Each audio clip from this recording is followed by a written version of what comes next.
So you all know that genetics is a branch of biology which deals with the study of heredity and evolution of inherited characteristics. You want to talk about the physical appearance. ನಾವು physical appearance ಬಗ್ಗೆ ಮಾತಾಡ್ತಾ ಇದೀವಿ ಅಂತ ಅದು phenotype ಆಗುತ್ತೆ. Plant ಮೇಲೆ experiment ಗಳನ್ನ conduct ಮಾಡ್ತಾರೆ, ಹೈಬ್ರಿಡೈಸೇಷನ್ ಎಕ್ಸ್ಪೆರಿಮೆಂಟ್ ಗಳನ್ನ ಕಂಡಕ್ಟ್ ಮಾಡ್ತಾರೆ. ಇಲ್ಲಿಗೆ ಬಂದ್ರೆ he began to work with 7 pea plant characteristics. Hello everyone. ನಮಸ್ತೆ ಎಲ್ರಿಗೂ, ಹೇಗಿದ್ದೀರಾ? I hope you all doing fine. Welcome to Physics Wallah foundation classes Abhimanyu Kannada batch. ನಾನು ನಿಮ್ಮ ರಘುನಾಥ್. ಸೊ ಈ ಹಿಂದೆ ಬೇರೆ ಬೇರೆ ವಿಡಿಯೋಸ್ಗಳಲ್ಲಿ ನಾವು ಒನ್ ಶಾರ್ಟ್ ಲೆಕ್ಚರಲ್ಲಿ ಇಂಪಾರ್ಟೆಂಟ್ 3 ಚಾಪ್ಟರ್ಸ್ಗಳನ್ನ ತಿಳ್ಕೊಂಡಿದ್ದು. Life process, control and coordination, how do organisms reproduce. So ಅದೇ ಥರ ಇವತ್ತು ಒನ್ ಶಾರ್ಟ್ ಲೆಕ್ಚರಲ್ಲಿ ಇನ್ನೊಂದು ಇಂಪಾರ್ಟೆಂಟ್ ಚಾಪ್ಟರ್ನ ತಿಳ್ಕೊಳ್ಳೋದಕ್ಕೆ ಕೊಟ್ಟಿದ್ದೀವಿ. And the chapter name is heredity and evolution. So ಇದ್ರನ್ನ ಸ್ವಲ್ಪ ನಾವು ಕ್ಲೂನ ತಿಳ್ಕೊಂಡಿದ್ದು. How do organisms reproduce chapter ಅಲ್ಲಿ ಒಂದು ಕಾನ್ಸೆಪ್ಟ್ ಇದೆ, ಯಾವುದದು DNA ಕಾಪಿಂಗ್ ಅಂಡ್ ವೇರಿಯೇಷನ್ ಅಂತ. ಸೊ ಅಲ್ಲಿ ಸ್ವಲ್ಪ ತಿಳ್ಕೊಂಡಿದ್ದು. So how that is responsible for carrying the characters from one generation to another generation, how that occurs in asexual and sexual reproduction ಅಂತ ಹೇಳ್ಬಿಟ್ಟು ಇವತ್ತು ಸ್ವಲ್ಪ ಡೀಪ್ ಆಗಿ ತಿಳ್ಕೊಳ್ಳೋಣ. Okay, so without wasting time let's get started. And the topics which we are going to cover today, ಯಾವ topics ಅನ್ನ ತಿಳ್ಕೊಳ್ತಾ ಇದ್ದೀವಿ. ಎಂಟೈರ್ ಚಾಪ್ಟರ್ ಅಂತ ಹೇಳಿದ್ಮೇಲೆ ಸಬ್ ಟಾಪಿಕ್ಸ್ ಗಳಿರ್ಬೇಕಲ್ವಾ ಅದರಲ್ಲಿ. ಸೊ ಯಾವ್ಯಾವ ಸಬ್ ಟಾಪಿಕ್ಸ್ ಇದೆ? So from the beginning of important terminologies. These terminologies are very important. Okay, ಯಾಕೆ ಅಂತ ಹೇಳಿದ್ರೆ ನಮಗೆ ಚಾಪ್ಟರ್ ಓದ್ತಾ ಇದೀವಿ ಹೆರಿಡಿಟಿ ಮತ್ತೆ ಎವಲ್ಯೂಷನ್ ಅಂತ ಹೇಳ್ಬಿಟ್ಟು, ಆ ಡೆಫಿನೇಷನ್ ಗೊತ್ತಿಲ್ಲ ಅಂತ ಹೇಳಿದ್ರೆ ತುಂಬಾ ಕಷ್ಟ ಆಗುತ್ತೆ. ಹಾಗಾಗಿ from the beginning of heredity, evolution, mutation, variation, genetics, genes, alleles, homologous and all the types of alleles we are going to discuss today. Important terminologies. And when it comes to the second one, variation in different organisms, I mean asexual and also sexually reproducing organisms, ಯಾವ ತರ ಆಗುತ್ತೆ ಅಂತ ತಿಳ್ಕೊಂತೀವಿ. Heredity, so how that is being happened. So inherited traits ಅಂದ್ರೆ ಏನು ಅಂತ ತಿಳ್ಕೊಂತೀವಿ. Mendel's law of inheritance, ಅದರಲ್ಲಿ ಮಾನೋಹೈಬ್ರಿಡ್ ಕ್ರಾಸ್ ಮತ್ತೆ ಡೈಹೈಬ್ರಿಡ್ ಕ್ರಾಸ್ಗಳ ಬಗ್ಗೆ ತಿಳ್ಕೊಂತೀವಿ. Law of independent assortment, law of dominance, law of segregation, ಈ 3 ಲಾಗಳನ್ನ ತಿಳ್ಕೊಂತೀವಿ. Sex determination in human beings, evolution, speciation, homologous and analogous organs. Very important questions, most expected questions. So ಅದ್ರ ಬಗ್ಗೆ ತಿಳ್ಕೊಳ್ಳೋಣ. Likewise fossils and evolution by stages and human races, evolution in human as well we are going to discuss. So ಇಷ್ಟು ಟಾಪಿಕ್ಗಳನ್ನ ನಾವು ಇವತ್ತು ತಿಳ್ಕೊಳ್ಳೋದಕ್ಕೆ ಹೊರಟಿದ್ವಿ. Okay, so ನೋಡೋಣ ಯಾವ್ಯಾವ topic ಇದೆ ಮತ್ತೆ ಯಾವ್ಯಾವ ಇಂಪಾರ್ಟೆಂಟ್ ಟರ್ಮಿನಾಲಜೀಸ್ಗಳಿದೆ ಅಂತ ಹೇಳ್ಬಿಟ್ಟು ಫಸ್ಟು ಟರ್ಮಿನಾಲಜೀಸ್ಗಳು ನೋಡೋಣ. Okay, so all these terminologies are related to heredity and evolution, or you can say related to genetics. ಜೆನೆಟಿಕ್ಸ್ಗೆ ಸಂಬಂಧಪಟ್ಟಿರೋದು. ಓಕೆ, ಇದನ್ನ ಎಕ್ಸಾಮಲ್ಲಿ ಕೇಳ್ತಾರೆ ಅಂತ ಏನಲ್ಲ, ಬಟ್ ನಿಮ್ಗೆ ಇದು ಗೊತ್ತಿರಲೇಬೇಕು. ಓಕೆನಾ? ಸೊ ಯಾವ್ಯಾವ್ದಿದೆ ಅಂತ ನೋಡೋಣ. ಸೆಕೆಂಡ್ ಸ್ಲೈಡ್ ಅಲ್ಲಿ ಬರ್ತಕ್ಕಂಥ ಕೆಲವು ಟರ್ಮಿನಾಲಜೀಸ್ಗಳು ಎಕ್ಸಾಮ್ಗೆ ಕೇಳ್ತಾರೆ. ಓಕೆ, ಸೊ ನೋಡಿ ಇಲ್ಲಿ important terminologies. First one is genetics. So you all know that genetics is a branch of biology which deals with the study of heredity and evolution of inherited characteristics. So 2 words you need to remember here. So one is heredity and second one is variation. ಅಂದರೆ ಬಯಾಲಜಿಯ ಒಂದು branch ಇದು. ಇಲ್ಲಿ ನಾವೇನ್ ಮಾಡ್ತೀವಿ? So we use to study about heredity and evolution. So heredity ಅಂದ್ರೆ ಏನು, evolution ಅಂದ್ರೆ ಏನು ಅಂತ ನೆಕ್ಸ್ಟ್ ತಿಳ್ಕೊಳ್ತಾ ಹೋಗೋಣ. Okay, so genetics is a branch of biology which deals with the study of heredity, variation of inherited characteristics. Okay, next second one ನೋಡೋಣ. Heredity ಅಂದ್ರೆ ಏನು? ಚಾಪ್ಟರ್ ನೇಮೇ ಇದೆ, ಹಾಗಾಗಿ ಅದ್ರ ಡೆಫಿನೇಷನ್ ನಮಗೆ ಗೊತ್ತಿರಲೇಬೇಕು. 1 ಮಾರ್ಕ್ ಕೇಳ್ತಾರೆ. Define heredity, what is heredity ಅಂತೆಲ್ಲ ಕೇಳ್ತಾರೆ. ಓಕೆ, ಕನ್ನಡದಲ್ಲಿ ಅದನ್ನ ಅನುವಂಶೀಯತೆ ಅಂತ ಹೇಳ್ತೀವಿ. ಜೆನೆಟಿಕ್ಸ್ಗೆ ಏನಾದರೂ ಕನ್ನಡದಲ್ಲಿ ಮೀನಿಂಗ್ ಬೇಕು ಅಂತ ಹೇಳಿದ್ರೆ ತಳಿಶಾಸ್ತ್ರ ಅಂತ ಕೂಡ ಹೇಳ್ತೀವಿ. Okay, so where we are discussing about hybridization, where we are discussing about cross breeds, ಎಲ್ಲ ಅಲ್ಲೇ ಬರೋದು. ನೆಕ್ಸ್ಟ್ ಹೆರಿಡಿಟಿ ಅಂದ್ರೆ ಏನು? Heredity it is nothing but inheritance of parental characteristics or genetic characteristics from one generation to another generation. Parental characteristics to their offspring. ಇಲ್ಲಿ ಒಂದು word ಇದೆ, ಏನದು? Inheritance ಅಂತ ಹೇಳ್ಬಿಟ್ಟು. Inheritance in the sense transmission, that is nothing but transmission ಅಂತ ಹೇಳ್ತೀವಿ. So you can easily say heredity is a transmission of genetic characteristics from one generation to another. ನೀವು ಬೇರೆ ಥರನೂ ಡಿಫೈನ್ ಮಾಡ್ಬೋದು. It's a transmission of parental characteristics to their offspring. ಅನುವಂಶೀಯತೆ, ತಂದೆ ತಾಯಿಗಳಿಂದ ಅವುಗಳ ಗುಣಲಕ್ಷಣಗಳು ಮಕ್ಕಳಿಗೆ ಪ್ರವಹಿಸುವುದು ಅಂತ ಹೇಳ್ತೀವಿ. Okay, so we look alike our parents. ನಾವು ನೋಡೋದಿಕ್ಕೆ ನಮ್ಮ ಪೇರೆಂಟ್ಸ್ ಥರನೇ ಇರ್ತೀವಿ, ಹೌದಲ್ವಾ? ಸೊ ಯಾಕೆ ಕೆಲವು ಸಿಮಿಲಾರಿಟಿಗಳಿರುತ್ತೆ, ಯಾಕೆ ಕೆಲವು ವೇರಿಯೇಷನ್ಗಳಿರುತ್ತೆ. We are not exact copies of our parents. ಕೆಲವು ವೇರಿಯೇಷನ್ ಬರುತ್ತೆ, ಯಾಕೆ? ಕೆಲವು ಗುಣಲಕ್ಷಣಗಳು ಬಂದಿದೆ, ಯಾಕೆ? ಆ ಬರುತ್ತಲ್ಲ ಗುಣಲಕ್ಷಣಗಳು, ಆ ಗುಣಲಕ್ಷಣಗಳನ್ನು ಕ್ಯಾರಿ ಮಾಡ್ತಕ್ಕಂಥ ಒಂದು ಕಂಡೀಷನ್ ಏನಿದೆ ಅದು ಹೆರಿಡಿಟಿ. ನೆಕ್ಸ್ಟ್ ವೇರಿಯೇಷನ್ ಬಂದಾಗ, ಸೊ ನಾನು ಮುಂಚೆನೂ ಕೂಡ ಹೇಳಿದೆ ನಾನು ನಿಮಗೆ, ವೇರಿಯೇಷನ್ ಅಂತ ಹೇಳಿದ್ರೆ ಇದು ಬದಲಾವಣೆಗಳಲ್ಲ, ಇದು ವಿಭಿನ್ನತೆಗಳು. ಎರಡಕ್ಕೂ ತುಂಬ ವ್ಯತ್ಯಾಸ ಇದೆ. ವಿಭಿನ್ನತೆ ಅಂತ ಹೇಳಿದ್ರೆ ಏನು? It's the degree of changes in offspring when compare to their parents. ತಂದೆ ತಾಯಿಗಳಿಗೆ ಹೋಲಿಸ್ಕೊಂಡ್ರೆ ಮಕ್ಕಳಲ್ಲಿ ಕಾಣ್ತಕ್ಕಂಥ ಕೆಲವು ಬದಲಾವಣೆಗಳೇನಿದೆ ಅದನ್ನ ವಿಭಿನ್ನತೆ ಅಂತ ಹೇಳ್ತೀವಿ. Okay, so for example as I said, we are not exact copies of our parent. ನಮ್ಮಲ್ಲಿ ಕೆಲವು ಬದಲಾವಣೆಗಳಿರುತ್ತೆ. That is the resultant of genetic combination during the sexual reproduction. Sexual reproduction ಆಗುವಾಗ ಎರಡು ಗ್ಯಾಮೆಟ್ಸ್ಗಳು ಫ್ಯೂಸ್ ಆಗೋದ್ರಿಂದ, ಮೇಲ್ ಮತ್ತು ಫಿಮೇಲ್ ಗ್ಯಾಮೆಟ್ಸ್ಗಳು, that causes enormous changes in offspring. ತುಂಬಾ ಚೇಂಜಸ್ಗಳಾಗುತ್ತೆ. Okay, so those changes, degree of changes in offspring when compared to our parents is called variation. ಇವೆರಡರ ಬಗ್ಗೆ ತಿಳ್ಕೊಳ್ಳೋದಿಕ್ಕೇನೆ ನಾವು ಜೆನೆಟಿಕ್ಸ್ ಅಂತ ಹೇಳ್ತೀವಿ. ಓಕೆ, ನೆಕ್ಸ್ಟ್ ಮ್ಯೂಟೇಷನ್ ಅಂದ್ರೆ ಏನು? ಈ ಎಲ್ಲ ಕ್ಷಣಗಳು ಇಂಪಾರ್ಟೆಂಟ್ ಇವಾಗ. ಮ್ಯೂಟೇಷನ್ ಅಂದ್ರೆ ಏನು ಆಗಿದ್ರೆ, it's a sudden change in DNA sequence of an individual. Sudden change ಅಂತ ಹೇಳ್ತಾ ಇದೀವಿ. ನಿಧಾನವಾಗಿ ಬದಲಾವಣೆಗಳಾದ್ರೆ, ಓಕೆ, ಸ್ಲೋ ಚೇಂಜಸ್ಗಳಾದರೆ ಅದು ಎವಲ್ಯೂಷನ್ ಆಗುತ್ತೆ. ಸೊ ಅದನ್ನು ಮತ್ತೆ ನಾವು next definition ತಿಳ್ಕೊತೀವಿ.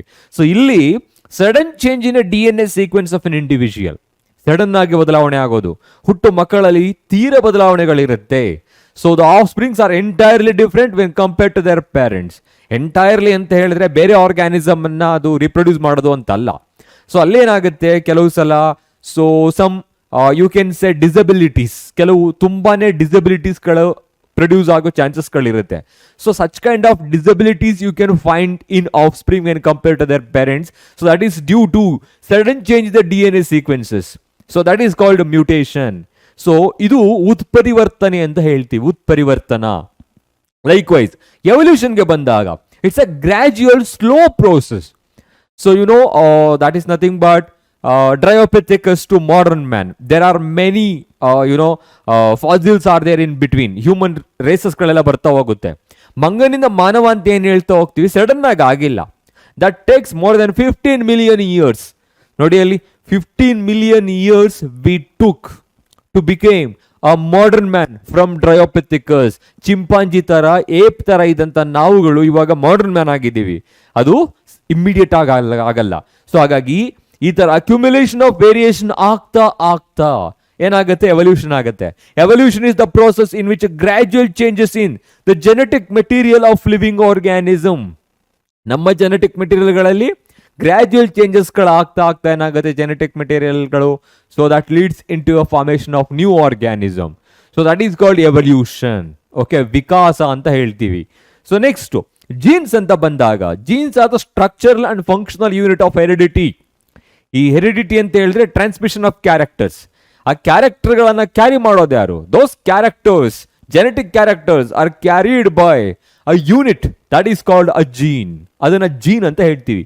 A gene is a basic unit of heredity and the sequence of nucleotides in DNA and RNA. DNA ಮತ್ತೆ RNA ಅಂತ ಬಂದಾಗ ಅಲ್ಲಿ ನ್ಯೂಕ್ಲಿಯೋಟೈಡ್ಸ್ಗಳಂತ ಸಬ್ ಯೂನಿಟ್ಗಳು ಬರುತ್ತೆ. ಆ ನ್ಯೂಕ್ಲಿಯೋಟೈಡ್ಸ್ಗಳಿರ್ತಕ್ಕಂಥ ಕೆಲವು ಸಬ್ ಯೂನಿಟ್ಸ್ಗಳಿಗೆ ಜೀನ್ಸ್ ಅಂತ ಹೇಳ್ತೀವಿ. So they are responsible for causing the heredity, they are responsible for carrying the characteristics. You can say these are the structural and functional unit of heredity. They present in nucleotides of DNA and RNA. Next, so these definitions are related to this particular chapter. ಈ ಚಾಪ್ಟರ್ಗೆ ಸ್ವಲ್ಪ related ಆಗಿರುತ್ತೆ. So ಈ definition ಗೊತ್ತಿದ್ರೆ ನೀವು monohybrid cross, dihybrid cross, test cross, back cross, incomplete dominance, ಈ ಎಲ್ಲ ವರ್ಡ್ಸ್ಗಳನ್ನ ಈಸಿಯಾಗಿ ಅರ್ಥ ಮಾಡ್ಕೊಬಹುದು. ಓಕೆನಾ? ಸೊ ನೋಡಿ ಇಲ್ಲಿ ಅಲೀಲ್ಸ್ ಅಂದ್ರೆ ಏನು ಆಗಿದ್ರೆ, so alleles are the genes which code for a pair of contrasting traits. ಈಗ ಯಾವುದೋ ಒಂದು ಟ್ರೇಟ್ ಇರುತ್ತೆ, trait in the sense character. Okay, it's nothing but character ಅಂತ ಹೇಳ್ಬಿಟ್ಟು. There are many characters. ಅಂದ್ರೆ height of an organism is one character. Complexion, the colour of the skin is a one character. So colour of the eye is a one character. Nature of hair is a one character. So ಈ ತರ ಬೇಕಾದಷ್ಟು ಕ್ಯಾರೆಕ್ಟರ್ಗಳಿದೆ. Each and every character has two contrasting characters. ಪ್ರತಿಯೊಂದು ಕ್ಯಾರೆಕ್ಟರ್ಲು ಕೂಡ ಎರಡು opposite ಆಗಿರ್ತಕ್ಕಂಥ contrasting ಕ್ಯಾರೆಕ್ಟರ್ಸ್ಗಳಿರುತ್ತೆ. ಈಗ ಹೈಟ್ ಅಂತ ಹೇಳಿದ ತಕ್ಷಣ ಅದರಲ್ಲಿ ಎರಡು ತರ ಹೇಳ್ಬೋದು ನಾವು, ಟಾಲ್ ಆರ್ ಡ್ವಾರ್ಫ್ ಅಂತ. ಸೀದೇರ್ ಆ ಟ್ವಾಲ್ ಮತ್ತೆ ಡ್ವಾರ್ಫ್ ಈ ಎರಡನ್ನು ಕಂಟ್ರೋಲ್ ಮಾಡ್ತಾ ಇರ್ತಕ್ಕಂಥ ಕೆಲವು ಜೀನ್ಸ್ಗಳೇನಿರುತ್ತೆ ಅವುಗಳಿಗೆ ನಾವು ಅಲೀಲ್ಸ್ ಅಂತ ಹೇಳ್ತೀವಿ. Okay, so later I will explain this. Just observe here. So this particular genetic constitution that indicates the organism is a tall. ಅದು ಟಾಲ್ ಅನ್ನ ಇಂಡಿಕೇಟ್ ಮಾಡ್ತಾ ಇದೆ. Likewise big T and small T, this genetic constitution is also indicating this organism is tall. ಇದು ಕೂಡ tall ಅನ್ನ indicate ಮಾಡುತ್ತೆ. ಈಗ ಇದರಲ್ಲಿ ಎರಡು ಕ್ಯಾಪಿಟಲ್ ಟಿ ಇದೆ, ಇಲ್ಲಿ ಒಂದು ಸ್ಮಾಲ್ ಟಿ ಮತ್ತೆ ಕ್ಯಾಪಿಟಲ್ ಟಿ ಇದೆ. ಓಕೆನಾ, ಇಲ್ಲಿ ನೋಡಿ, A pair of alleles are present and responsible for A single character. ಒಂದು ಕ್ಯಾರೆಕ್ಟರ್ನ ಅದು ಕಂಟ್ರೋಲ್ ಮಾಡ್ತಾ ಇರುತ್ತೆ. ಓಕೆನಾ, ಹಾಗಾಗಿ alleles are the genes which code for a pair of contrasting traits. ಎರಡು ಕ್ಯಾರೆಕ್ಟರ್ಗಳನ್ನ ಕಾಂಟ್ರಾಸ್ಟಿಂಗ್ ಕ್ಯಾರೆಕ್ಟರ್ಗಳನ್ನ ಕಂಟ್ರೋಲ್ ಮಾಡ್ತಾ ಇರೋದಕ್ಕೆ ಅಲೀಲ್ಸ್ ಅಂತ ಹೇಳ್ತೀವಿ. ನೆಕ್ಸ್ಟ್ ಅದರಲ್ಲಿ ಎರಡು ತರ ಇರುತ್ತೆ, homozygous alleles and heterozygous allele. Almost ಈಗ ನಿಮ್ಗೆ ಗೊತ್ತಿರುತ್ತೆ, ಹೋಮೋ ಅಂತ ಹೇಳಿದ್ರೆ ಸಿಮಿಲರ್ ಅಂತ. Homo in the sense similar. Likewise hetero in the sense different. Hetero in the sense different ಅಂತ ಹೇಳ್ತೀವಿ. ನಾವು you can easily define homozygous alleles ಅಂತ ಹೇಳಿದ್ರೆ similar pair of alleles present for a trait. Similar pair of alleles responsible for a trait. ಒಂದು ಕ್ಯಾರೆಕ್ಟರ್ಗೆ responsible ಆಗ್ತಕ್ಕಂಥ ಒಂದೇ ತರಹದ ಅಲೀಲ್ಸ್ಗಳಿಗೆ ಹೋಮೋಸೈಗಸ್ ಅಲೀಲ್ ಅಂತ ಹೇಳ್ತೀವಿ. ನೀವು ಅದಕ್ಕೆ ಕಾಮನ್ ಆಗಿ ಟ್ರೂ ಬ್ರೀಡ್ ಅಥವಾ ಪ್ಯೂರ್ ಬ್ರೀಡ್ ಪ್ಲಾಂಟ್ ಅಂತಲೂ ಕೂಡ ಹೇಳ್ತಾ ಹೋಗ್ತೀವಿ. ಈಗ ಇಲ್ಲಿದೆ big T. So both alleles are usually similar. Okay, and they are responsible for a single character. ಒಂದು ಕ್ಯಾರೆಕ್ಟರ್ಗೆ ರೆಸ್ಪಾನ್ಸಿಬಲ್ ಆಗಿರುತ್ತೆ. And here that is indicating the tall. So here it is indicating bigger. That is indicating shape of a seed that is called round. So ಅದು ಒಂದು character. So ಹಾಗಾಗಿ ಆ ಎರಡು ಅಲೀಲ್ಸ್ಗಳು ಒಂದೇ ತರ ಇದ್ರೆ, ಆ ಎರಡು ಅಲೀಲ್ಸ್ಗಳು ಒಂದು ಕ್ಯಾರೆಕ್ಟರ್ನ ಕಂಟ್ರೋಲ್ ಮಾಡ್ತಾ ಇದೆ, ರೆಪ್ರೆಸೆಂಟ್ ಮಾಡ್ತಾ ಇದ್ರೆ, ಅದನ್ನ ಹೋಮೋಸೈಗಸ್ ಅಲೀಲ್ಸ್ ಅಂತ ಹೇಳ್ತೀವಿ. You can say similar pair of alleles present for a trait. Okay, next ಅದೇ ತರ ಸ್ವಲ್ಪ ಆಪೋಸಿಟ್ ಆಗಿ ಬರೀತಾ ಹೋಗ್ಬೇಕು. Dissimilar pair of alleles present for a trait. Dissimilar ಆಗಿರುತ್ತೆ, but that is controlling a one character, right? For example big T small T, bigger smaller. Though there are two alleles are present here. ಎರಡು ಅಲೀಲ್ಸ್ಗಳಿದ್ರೂ ಕೂಡ dissimilar peer ಅಂತ ಹೇಳ್ತಾ ಇದ್ದೀವಿ. ಎರಡು ಕೂಡ dissimilar ಆಗಿದೆ. So that is indicating the tall one character, and this one indicating it's a round, it's another character of a seed. So ಹಾಗಾಗಿ similar, dissimilar, homozygous, heterozygous alleles ಅಂತ ಹೇಳ್ಬಿಟ್ಟು.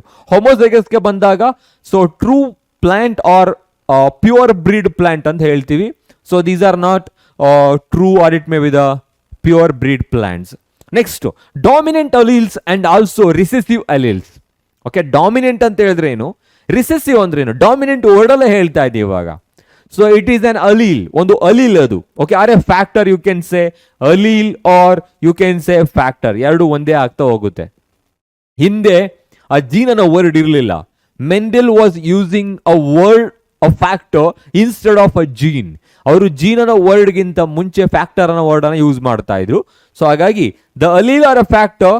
So for a character which express itself in the presence of alternative allele, okay, even though they are present in pair, one allele usually express itself even though that is present together. ಎರಡು ಒಟ್ಟಿಗೆ ಇದ್ರೂ ಕೂಡ ತನ್ನನ್ನು ತಾನೇನು ಮಾಡ್ಕೊಳ್ಳುತ್ತೆ, express ಮಾಡ್ಕೊಳ್ಳುತ್ತೆ. Such a type of allele is called a dominant allele. Example, you can observe here big T small t. Okay, even though the small t is present, big T is dominating over it. Okay, that indicates so one allele is suppressing the other one. The allele which suppress the other one, which express itself, is called dominant allele. ಹೆಸರಲ್ಲೇ ಇದೆ, dominate ಮಾಡ್ತಾ ಇದೆ. Recessive ಅಂತ ಹೇಳಿದ್ರೆ opposite ಆಗಿರೋದು. A factor or a allele so ಏನಾಗುತ್ತೆ, which fails to express in the presence of its alternative allele. ಎರಡು ಜೊತೆಗಿದ್ದಾಗ ತನ್ನನ್ನು ತಾನು ಎಕ್ಸ್ಪ್ರೆಸ್ ಮಾಡ್ಕೊಳ್ಳೋದಕ್ಕೆ ಫೇಲ್ ಆಗುತ್ತೆ. Example dwarf or T, small T ಅಂತ ಹೇಳಿದು. So that is not able to express itself. Express ಆಗ್ತಾ ಇಲ್ಲ ಯಾವಾಗ, when it is present along with the alternative allele. Okay, so such type of allele which is not able to express itself, suppressed by the dominant one, is called recessive allele ಅಂತ ಹೇಳ್ತೀವಿ. Okay, so that is recessive allele. ನೋಡಿ, ಈ ಎಲ್ಲ ವರ್ಡ್ಗಳು ಅಲೀಲ್ಗೆ ಸಂಬಂಧಪಟ್ಟಿರೋದು. Okay, next phenotype ಮತ್ತೆ genotype. ಇದನ್ನ ಕಾಮನ್ ಆಗಿ 1 ಮಾರ್ಕ್ ಕ್ವಶನ್ ನಲ್ಲಿ ಕೇಳ್ತಾರೆ. What is the phenotypic ratio and genotypic ratio of the monohybrid cross and dihybrid cross ಅಂತ ಹೇಳ್ಬಿಟ್ಟು. ಸೊ ಹಾಗಾಗಿ ಈ ವರ್ಡ್ಗಳು ನೆನಪಿರಬೇಕು. Pheno, that is indicating physical appearance. Okay, you can easily mention the definition like this: the observable or external morphological characteristics of an organism is called phenotype. Observable, okay, ನೋಡಬಹುದಾಗಿರ್ತಕ್ಕಂಥ external morphological characteristics, ಹೊರಗಿನ ದೇಹ ಸ್ಥಿತಿಯಿಂದ ನಾವು ಏನು ನೋಡ್ತೀವಿ, okay, ನೋಡಿದ ತಕ್ಷಣ ನಿಮ್ಗೆ ಏನು ಅನ್ಸುತ್ತೆ, ಸೊ ಅದು ಫಿನೋಟೈಪ್ ಅಂತ ಹೇಳ್ತಾ ಹೋಗ್ತೀವಿ. ಸೊ ಈಗ ನೋಡಿದ ತಕ್ಷಣ ನಾನು ಟಾಲ್ ಆರ್ ಡ್ವಾರ್ಫ್ ಅಂತ ನಿಮಗೆ ಗೊತ್ತಾಗುತ್ತಲ್ವಾ. So that is called physical appearance. So if you want to talk about the physical appearance, ನಾವು physical appearance ಬಗ್ಗೆ ಮಾತಾಡ್ತಾ ಇದೀವಿ ಅಂತ ಅದು ಫಿನೋಟೈಪ್ ಆಗುತ್ತೆ. ಈಗ ನನ್ನ ಕಾಂಪ್ಲೆಕ್ಸ್ ಆಯಾನ್ ಏನಿದೆ, whether it is black, brown, white, ನೋಡಿದ ತಕ್ಷಣ ಹೇಳ್ಬಹುದಲ್ವಾ, ದಟ್ ಈಸ್ ಕಾಲ್ಡ್ ಫಿನೋಟೈಪ್. ಆದರೆ ಯಾವ ಜೀನ್ಸ್ ರೆಸ್ಪಾನ್ಸಿಬಲ್ ಆಗಿದೆ ಇದಕ್ಕೆ ಅನ್ನೋದು ನಾವು ಹೇಳೋಕ್ಕಾಗಲ್ಲ. That is genetic constitution. So phenotype ಅಂತ ಬಂದಾಗ ದ ಅಬ್ಸರ್ವಬಲ್, ನೋಡಬಹುದಾಗಿರ್ತಕ್ಕಂಥ ಎಕ್ಸ್ಟರ್ನಲ್, ಹೊರಭಾಗದ morphological characteristic of an organism. Okay, next ಇಲ್ಲಿಗೆ ಬಂದಾಗ, ಸೊ ಇಲ್ಲಿ ಎಲ್ಲ ವರ್ಡ್ಸ್ಗಳನ್ನ ನೆನ್ಪಿಟ್ಕೊಂಡಿರಿ. ಸೊ ಜಿನೋಟೈಪ್ಗೆ ಬಂದಾಗ genetic constitution of an organism. Okay, so mean 2 alleles are there, genes are there, so which are controlling the physical characteristics. So those genes, alleles which are controlling the physical characteristic of an organism are called genotype. ಅವುಗಳಿಗೆ genotype ಅಂತ ಹೇಳ್ತೀವಿ. So ಹಾಗಾಗಿ genetic constitution of an organism ಇಲ್ಲಿ ಗೊತ್ತಾಗುತ್ತೆ ನಿಮಗೆ. Tall ಅನ್ನೋದು phenotype, ಇಲ್ಲೂ ಅಷ್ಟೇ ರೌಂಡ್ ಅನ್ನೋದು ಫಿನೋಟೈಪ್ ಅಂತ ಗೊತ್ತಾಗ್ಬಿಡುತ್ತೆ ನಮಗೆ. ಅದು ಫಿಸಿಕಲ್ ಅಬ್ಸರ್ವಬಲ್ ಕ್ಯಾರೆಕ್ಟರಿಸ್ಟಿಕ್ಸ್ ನೋಡಿದ ತಕ್ಷಣ ಗೊತ್ತಾಗುತ್ತೆ. ಆದರೆ big T, small T, bigger, smaller, big T, small, sorry, bigger, whether it is small t, smaller also, that homozygous alleles. Idu genetic constitution. Okay, so these are important terminologies you must know. Innu kelavu ide, fossils andre enu adella, adu topic related ಆಗಿರೋದು, ಅಂದ್ರೆ examination ಕೇಳೋದು. ಹಾಗಾಗಿ ಅದನ್ನ ನಾವು normal ಕ್ಲಾಸಲ್ಲಿ explain ಮಾಡ್ತಾ ಹೋಗ್ತೀನಿ. Okay, so let's continue with the very first important topic here: accumulation of variation during reproduction. Reproduction ಆಗುವಾಗ ವೇರಿಯೇಷನ್ ಯಾವ ತರ ಅಕ್ಯುಮುಲೇಟ್ ಆಗುತ್ತೆ ಅಂತ ತಿಳ್ಕೊಂತ ಹೋಗ್ತೀವಿ. So you already studied about the types of modes of reproduction. Reproduction ಅಲ್ಲಿ 2 ತರ ತಿಳ್ಕೊಂಡಿದ್ದೀರಾ. ಯಾವ್ಯಾವುದು? So one is asexual reproduction and second one is nothing but sexual reproduction. ಎರಡನ್ನೂ ಕೂಡ ತಿಳ್ಕೊಂಡಿದ್ದೀರಾ, ಹೌದಲ್ವಾ? So during asexual reproduction there is no formation of gametes, there is no fusion of gametes. ಇಲ್ಲಿ ಗ್ಯಾಮಿಟ್ಸ್ಗಳು ಇರೋದಿಲ್ಲ, ಹೌದಾ? ಎಸೆಕ್ಷುಯಲ್ ರೀಪ್ರೊಡಕ್ಷನ್ ಅಲ್ಲಿ ಏನಾಗಿರುತ್ತೆ? ಯೂಶಲಿ ಗ್ಯಾಮಿಟ್ಸ್ ಆರ್ ಆಬ್ಸೆಂಟ್, ಗ್ಯಾಮಿಟ್ಸ್ಗಳು ಇರೋದಿಲ್ಲ. ಜೊತೆಗೆ only one parent is involved in the production of young one. So ಅದನ್ನ ಯೂನಿಪೇರೆಂಟಲ್ ಅಂತ ಹೇಳ್ತೀವಿ. So you can say uniparental reproduction that occurs in these living organisms, only one parent. So that indicates there is no genetic combination of 2 parents. ಇಲ್ಲಿ ಯಾವುದೇ ತರ ಗ್ಯಾಮಿಟ್ಸ್ಗಳು combine ಆಗಲ್ಲ, genetic combination ಆಗಲ್ಲ. So that will never going to contribute for the variation or the evolution. Okay, so the offsprings are more or less identical to their parents. Offspringsಗಳು ಪೇರೆಂಟ್ಗಳಿಗೆ identical ಆಗಿರುತ್ತೆ, ಆಫ್ಸ್ಪ್ರಿಂಗ್ಸ್ಗಳು ತಮ್ಮ ಆಫ್ಸ್ಪ್ರಿಂಗ್ಸ್ಗಳಿಗೆ ಏನಾಗಿರುತ್ತೆ? ಸಿಮಿಲರ್ ಆಗಿರುತ್ತೆ. So that is nothing but sexual reproduction. But sexual ರಿಪ್ರೊಡಕ್ಷನ್ಗೆ ಬಂದಾಗ you can say here gametes are present, right? Gametes are present. So usually they reproduce by producing gametes. So those gametes fuse together to form a zygote and finally that develops into an embryo. Adu embryo agi develop agutte. See, that offspring is usually formed by 2 parents. ಅದು ಎರಡು parents ಗಳಿಂದ ಏನಾಗಿರುತ್ತೆ form ಆಗಿರುತ್ತೆ. We can call them as by parental. Okay, by parental ಅಂತ ಹೇಳ್ತೀವಿ. Such type of organisms which are formed by the combination of two gametes or two parents have some variation when compared to their parents. ಅಲ್ಲಿ ನೀವು ವೇರಿಯೇಷನ್ಗಳನ್ನ ನೋಡ್ತೀರಾ. ಹೌದಾ? ಯಾಕೆ variation ಆಗ್ತಾ ಇದೆ?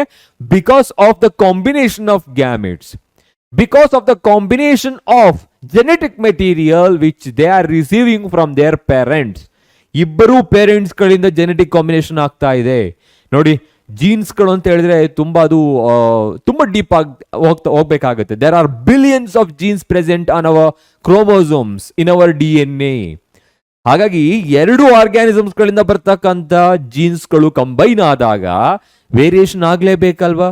That's why we are entirely different from our parents. Sir ಅವಾಗಲೇ ಹೇಳಿದ್ರಿ similarity ಅಂತ ಹೇಳ್ಬಿಟ್ಟು. ಡಿಫ್ರೆಂಟ್ ಅಂದ್ರೆ ಯಾವ ತರ? ಸೊ ಸಿನಿಮಾದಲ್ಲಿ ಡಬಲ್ ಆಕ್ಟಿಂಗ್ ಅಂತ ಇರುತ್ತಲ್ಲ, ಆ ತರ ಇರಲ್ಲ ನಾವು. ಹೌದಾ? There is a difference between offspring and their parents. This difference is called variation. This variation is due to the genetic combination. So, genetic combination that leads to variation in living organisms. Okay, next. Here one picture I have added. ಒಂದು picture ನ add ಮಾಡಿದ್ದೀನಿ, ನೀವು ನೋಡಿದ್ರೆ ಗೊತ್ತಾಗುತ್ತೆ. So that is called bacteria. Bacteria is an example for unicellular prokaryote living organism. Have no definite nucleus. Unicellular organism. They reproduce by asexual method. So ಅದು asexual method ಅಲ್ಲಿ reproduce ಮಾಡುತ್ತೆ.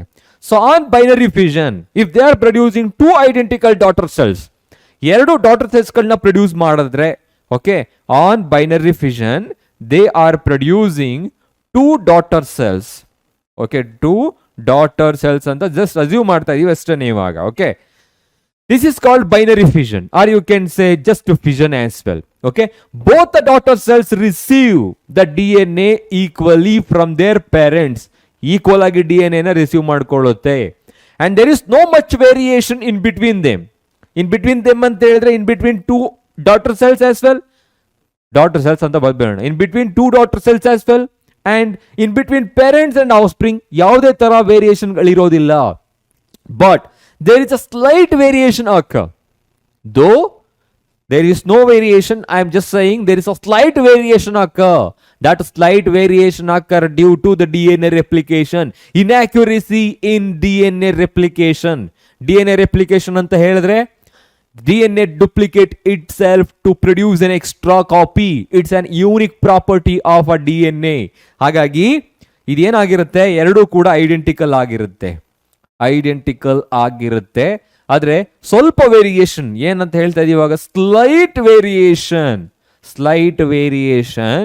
So that's because of ಯಾಕಾಗುತ್ತೆ ಅಂತ ಹೇಳಿದ್ರೆ, so that is because of DNA replication. DNA ಯಾಕೆ replicate ಆಗಬೇಕು? Because to distribute the genetic material equally to their daughter cells. ಇಲ್ಲಿರ್ತಕ್ಕಂಥ genetic material ಇಲ್ಲಿ ಏನಾಗಬೇಕು, ಈಕ್ವಲ್ ಆಗಿ ಡಿಸ್ಟ್ರಿಬ್ಯೂಟ್ ಆಗಬೇಕು. ಆದರೆ ಆ DNA ರೆಪ್ಲಿಕೇಶನ್ ಅನ್ನೋದು ಸ್ಲೈಟ್ ಆಗಿ ಏನಾಗುತ್ತೆ, ವೇರಿಯೇಷನ್ ಆಗುತ್ತೆ. ಸೊ ಇನ್ಯಾಕ್ಯುರೇಸಿ ಇರುತ್ತೆ. That inaccuracy may be leads to variation after many generation. ಆದ್ರೆ ನಮ್ಮಲ್ಲಿ ಇಮಿಡಿಯೇಟ್ ಆಗಿ ನೀವು ವೇರಿಯೇಷನ್ ನೋಡ್ತೀರಾ. ಯಾಕೆ ಅಂತ ಈಗ ನೋಡ್ತಾ ಹೋಗೋಣ. So this is the one concept when it comes to human beings. ಈಗ ಹ್ಯೂಮನ್ ಬೀಯಿಂಗ್ಸ್ ಅಥವಾ ಬೇರೆ ಬೇರೆ ಅನಿಮಲ್ಸ್ ಗಳಿಗೆ ಬಂದಾಗ ಏನಾಗುತ್ತೆ. So this picture they have given in your ಟೆಕ್ಸ್ಟ್ ಬುಕ್ಕಿನಲ್ಲಿ ಕೊಟ್ಟಿದ್ದಾರೆ. ಇದೇನು ಇಂಡಿಕೇಟ್ ಮಾಡುತ್ತೆ ಸರ್ ಇದು? ಓಕೆ, ಏನು ಇಂಡಿಕೇಟ್ ಮಾಡ್ತಾ ಇದೆ? So this is one species or one organism. Okay, this one organism is producing two organisms.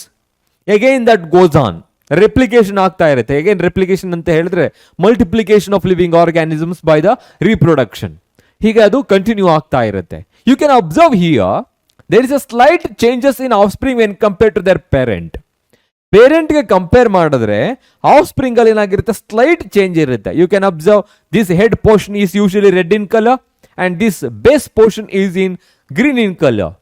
Okay, but here all the portion body parts in parent so they are blue in color. ಅಂದ್ರೆ colour ಅಂತ ಹೇಳಲ್ಲ, ಇದು indicate ಮಾಡುತ್ತೆ. It just an graphical illustration for the variation how it is happening ಅಷ್ಟೇನೆ. ಯಾವುದೇ ಇದೇ ತರ organism ಇರುತ್ತೆ ಅಂತ ಅಲ್ಲ. Okay, you can observe slight changes in offspring when compare to that parent. Next ಇಲ್ಲಿ ನೋಡಿದ್ರೆ ಇವಾಗ when it comes to the grandson or it may be granddaughters, you can observe ಇಲ್ಲೇನಾಗಿರುತ್ತೆ next generation, second generation ಅಲ್ಲಿ you can observe there is a slight changes here and here and here and here. Okay, the characters are being changed more and more. ನಿಧಾನವಾಗಿ variations ಗಳೇನಾಗ್ತಾ ಇದೆ, ಜಾಸ್ತಿ ಆಗ್ತಾ ಇದೆ. Here also this offspring producing so two more offsprings, there you can observe this change, the body change, and here so this change, maybe the change will happen or may not happen. ಈ ತರ continue ಆಗ್ತಾ ಹೋಗುತ್ತೆ. So I hope you are able to see all these things. Okay, variation in living organism, how that occurs. So in sexual reproducing organisms, sexually reproducing organisms ಗಳಿಗೆ ಬಂದಾಗ so ಇಲ್ಲೇನಾಗಿರುತ್ತೆ, so as two parents are involved in the production of young one, ಇಲ್ಲಿ two parents ಗಳೇನಾಗಿರ್ತಾರೆ, involve ಆಗಿರ್ತಾರೆ. Two parents are involved, one thing, and also they produce gametes. So these gametes are coming from two parents. You know, these are called maternal and also paternal. ಅಂದ್ರೆ ತಂದೆ ತಾಯಿಯಿಂದ ಇಬ್ಬರಿಂದ ಬರ್ತಾ ಹೋಗುತ್ತೆ. So these gametes are carrying the genetic characteristics. So you can say sex cells or germ cells ಅಂತ ಹೇಳ್ತಾ ಹೋಗ್ತೀವಿ. So the combination, so genetic combination ಆಗುತ್ತೆ. Due to the genetic combination, okay, that leads to variation. ಅದು ನಿಧಾನವಾಗಿ ಏನಾಗುತ್ತೆ, variation ಆಗುತ್ತೆ. ಇದು genetic combination ಇಂದ ವೇರಿಯೇಷನ್ ಆಗ್ತಾ ಇದೆ. So what about DNA replication? Okay, DNA replication ಇಂದ ಆ ಇನ್ಯಾಕ್ಯುರೇಸಿಯಿಂದ ಸ್ವಲ್ಪ ಏನಾಗಿತ್ತು, ವೇರಿಯೇಷನ್ ಆಗಿತ್ತು.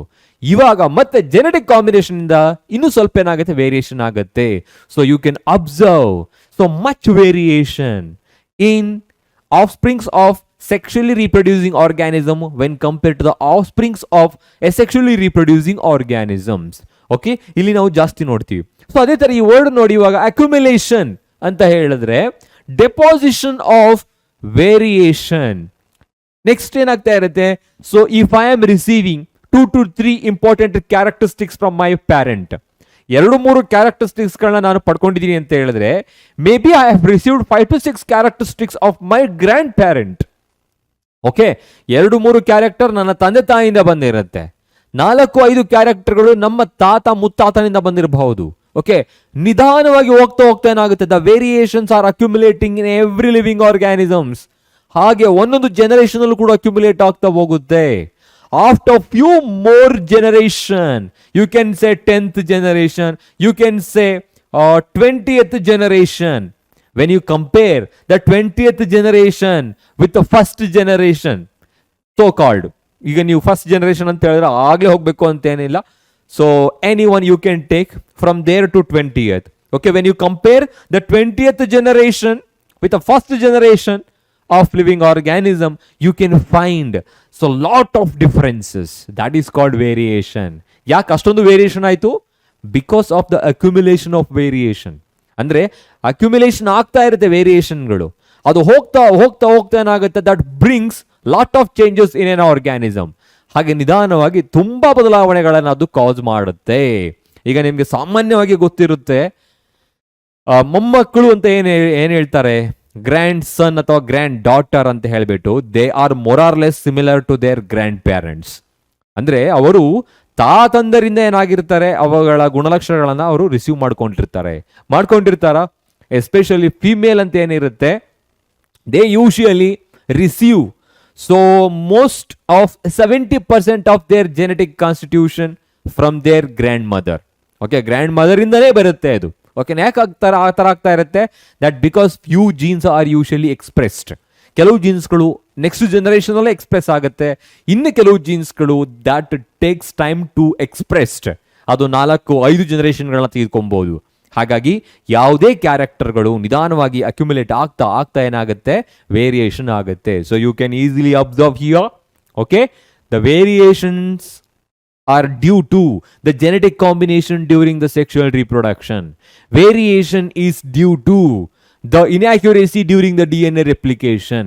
This variation accumulates in living organism and that brings lot of changes in an organism after many generation. So esto generation ಆದ್ಮೇಲೆ when compared to the first generation you can observe lot of changes. ಈಗ ನಿಮಗೆ ನೀವೇ ಒಂದು ಉದಾಹರಣೆ ತೆಗೆದುಕೊಂಡ್ರೆ just observe yourself, your photo and with your grandparents, great grand parents ಏನಿರ್ತಾರೆ ಅವ್ರ ಫೋಟೋಗಳನ್ನ ಅಬ್ಸರ್ವ್ ಮಾಡಿ. ಓಕೆ, ಸಿಮಿಲಾರಿಟಿ ಕಡಿಮೆ ಇರುತ್ತೆ. ಸಿಮಿಲಾರಿಟಿ ಅಂದ ತಕ್ಷಣ ನಾವು ಸರ್ ಲೈಫ್ ಸ್ಟೈಲ್ ಚೇಂಜ್ ಆಗಿದೆ, ನಮ್ಮ ಡ್ರೆಸ್ಸಿಂಗ್ ಸೆನ್ಸ್, ನಮ್ಮ ಹೇರ್ ಸ್ಟೈಲ್ ಇದೆಲ್ಲ ಚೇಂಜ್ ಆಗಿದೆ ಅಂತಲ್ಲ. Even the jawline and the nose, the nature of the nose, earlobe, so these are all slightly being changed. ನಿಧಾನವಾಗಿ ಚೇಂಜ್ ಆಗ್ತಾ ಇದೆ. You can easily say they are old people by just by looking at that. So ಈಗ next ನಾವು ಮುಂದೆ ಹೋದ್ರೆ after 3 generation ಹೋದ್ರೆ ನಾವು old ಆಗ್ತೀವಿ. ಓಕೆ, ನಮ್ಮನ್ನು ಅವರು ಕಂಪೇರ್ ಮಾಡ್ಕೊಂಡ್ರೆ ಸೊ ನಾವು ಅವರಿಗೆ ಅದೇ ತರ ಕಾಣಿಸ್ತಾ ಹೋಗ್ತೀವಿ, ಓಲ್ಡ್ ಪೀಪಲ್ ಅಂತ ಹೇಳ್ಬಿಟ್ಟು. Okay, so that is nothing but the variation. So we are becoming more modern here. Okay, so next ಇದರಿಂದ ಏನು ಯೂಸ್ ಆಗುತ್ತೆ ಅಂತ ನಾವು ಆಲ್ರೆಡಿ ತಿಳ್ಕೊಂಡಿದ್ದೀವಿ. What is the use of variation, significance of variation, ಯಾಕಾಗುತ್ತೆ ಈ ತರ, ಇದರಿಂದ ಏನಾದರೂ ಯೂಸ್ ಇದೆಯಾ? Yes, it is very essential for an organism to adapt themselves to changing environment. ಈ ಎನ್ವಿರಾನ್ಮೆಂಟ್ ಚೇಂಜ್ ಆಗ್ತಾ ಇದೆ. ಓಕೆ, ಸೊ ಈ ಚೇಂಜಿಂಗ್ ಎನ್ವಿರಾನ್ಮೆಂಟ್ಗೆ ನಮ್ಮನ್ನು ನಾವು ಅಡಾಪ್ಟ್ ಮಾಡ್ಕೊಬೇಕು ಅಂತ ವೇರಿಯೇಷನ್ ತುಂಬಾ ಇಂಪಾರ್ಟೆಂಟ್ ಆಗಿದೆ. So variation is very important for an organism or a species to adapt themselves to the changing environment, and also that increases the survival rate of an entity. So ಇವಾಗ ಯಾವುದೋ ಒಂದು entity ಇದೆ ಅಂತ ಹೇಳಿದ್ರೆ ಅವುಗಳ survival rate ಅನ್ನ ಜಾಸ್ತಿ ಮಾಡೋದು ಯಾವುದು? ಎಸ್, ವೇರಿಯೇಷನ್ ಆಗಿರುತ್ತೆ. So you can observe here, I am talking about the variation. Significance ಅನ್ನ 2 ಮಾರ್ಕ್ಸ್ ಕೇಳ್ತಾರೆ. The significance of variation. So 2 mark question ಅಲ್ಲಿ ಕೇಳ್ತಾರೆ ಇದನ್ನ. ಸೊ ಯಾವ ತರ ಬರೀತಾ ಹೋಗ್ತೀರಾ? First one is okay, it make organisms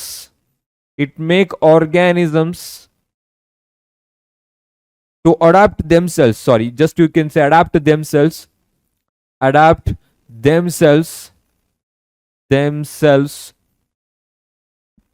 to the changing environment.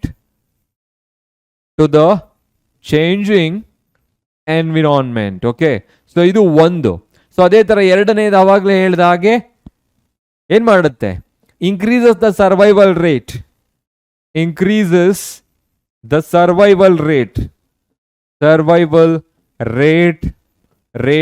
of an entity, or you can say entities, of an entity or entities. So this is why variation is so important. Next, when it comes to the next topic, inherited traits. Now traits ಬಗ್ಗೆ ಮಾತಾಡ್ತಾ ಇದೀವಿ. traits ಅಂತ ಹೇಳಿದ್ರೆ characteristics ಅಂತ ಹೇಳ್ಬಿಟ್ಟು, traits in the sense what? Characters or characteristics ಅಂತ ಹೇಳೋಣ. ಓಕೆ, ಅದರಲ್ಲಿ 2 ತರ ಟ್ರೇಡ್ಸ್ ಗಳಿರುತ್ತೆ. One is inherited traits and second one is acquired traits ಅಂತ ಹೇಳ್ಬಿಟ್ಟು.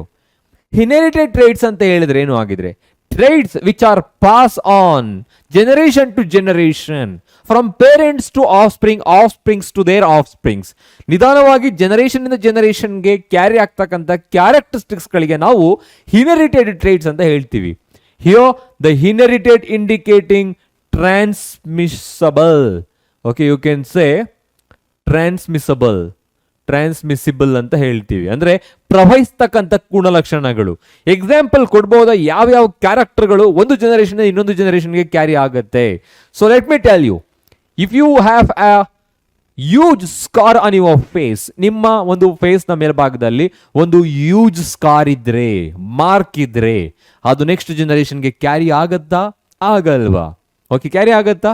ಆಗಲ್ಲ ಅಂತ ಹೇಳಿದ್ರೆ ಯಾಕೆ ಅಂತ ಹೇಳಿದ್ರೆ the scar is usually happening on the vegetative cell or the somatic cells. ಅದನ್ನ ನಾನ್ ರಿಪ್ರೊಡಕ್ಟಿವ್ ಸೆಲ್ಸ್ ಅಂತ ಹೇಳ್ತೀವಿ. Any changes in non reproductive cells will never pass on to the next generation. ಅದು ನೆಕ್ಸ್ಟ್ ಜನರೇಷನ್ಗೆ pass ಆಗಲ್ಲ. Is there any changes in the genetic material of gametes?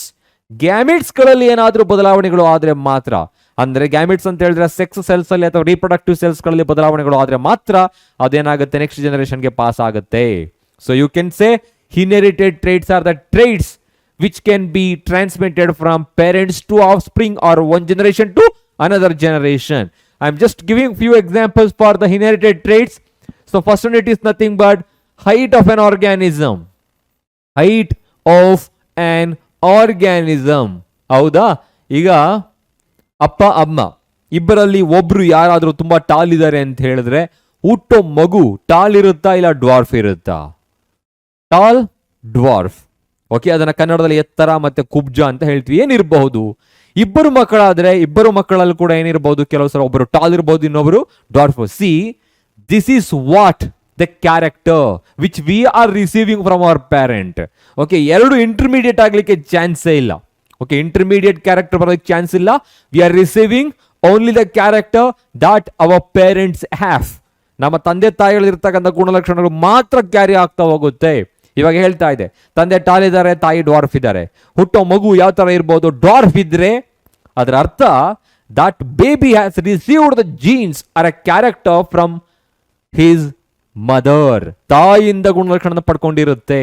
Like wise, if their skin colour is father's skin color is white, mother's skin color is the complex I am talking about black. If the baby got the complex ion white in color, andre that character he has received from his father, tandeyinda bandirutte. You can say height of an organism. Height is the hereditary character that can be passed on to generation to generation.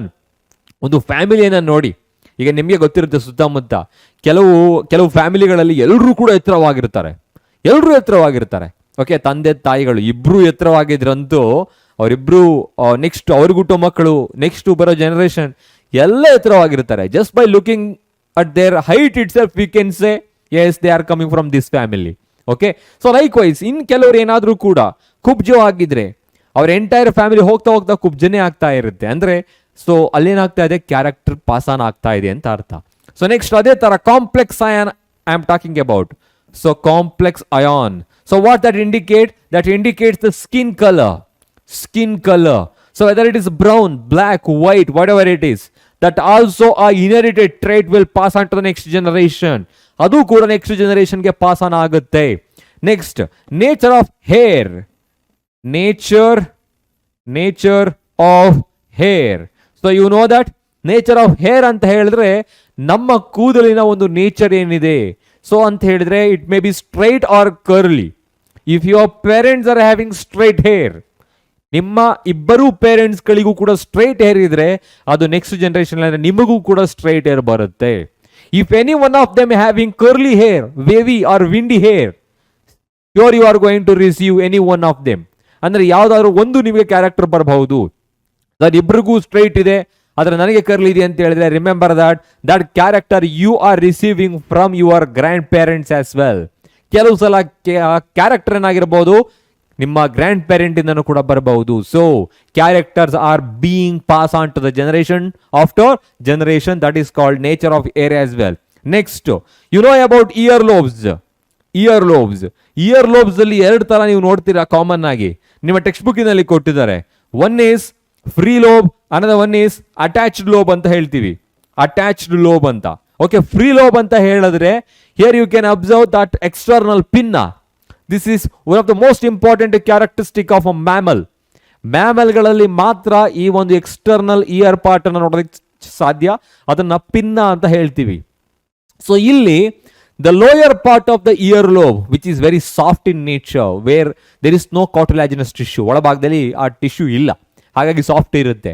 So ಅಲ್ಲಿ ನೋಡಿದ್ರೆ ಕೆಲವರಿಗೆ ಏನಾಗಿರುತ್ತೆ, direct ಆಗಿ attach ಆಗಿರುತ್ತೆ.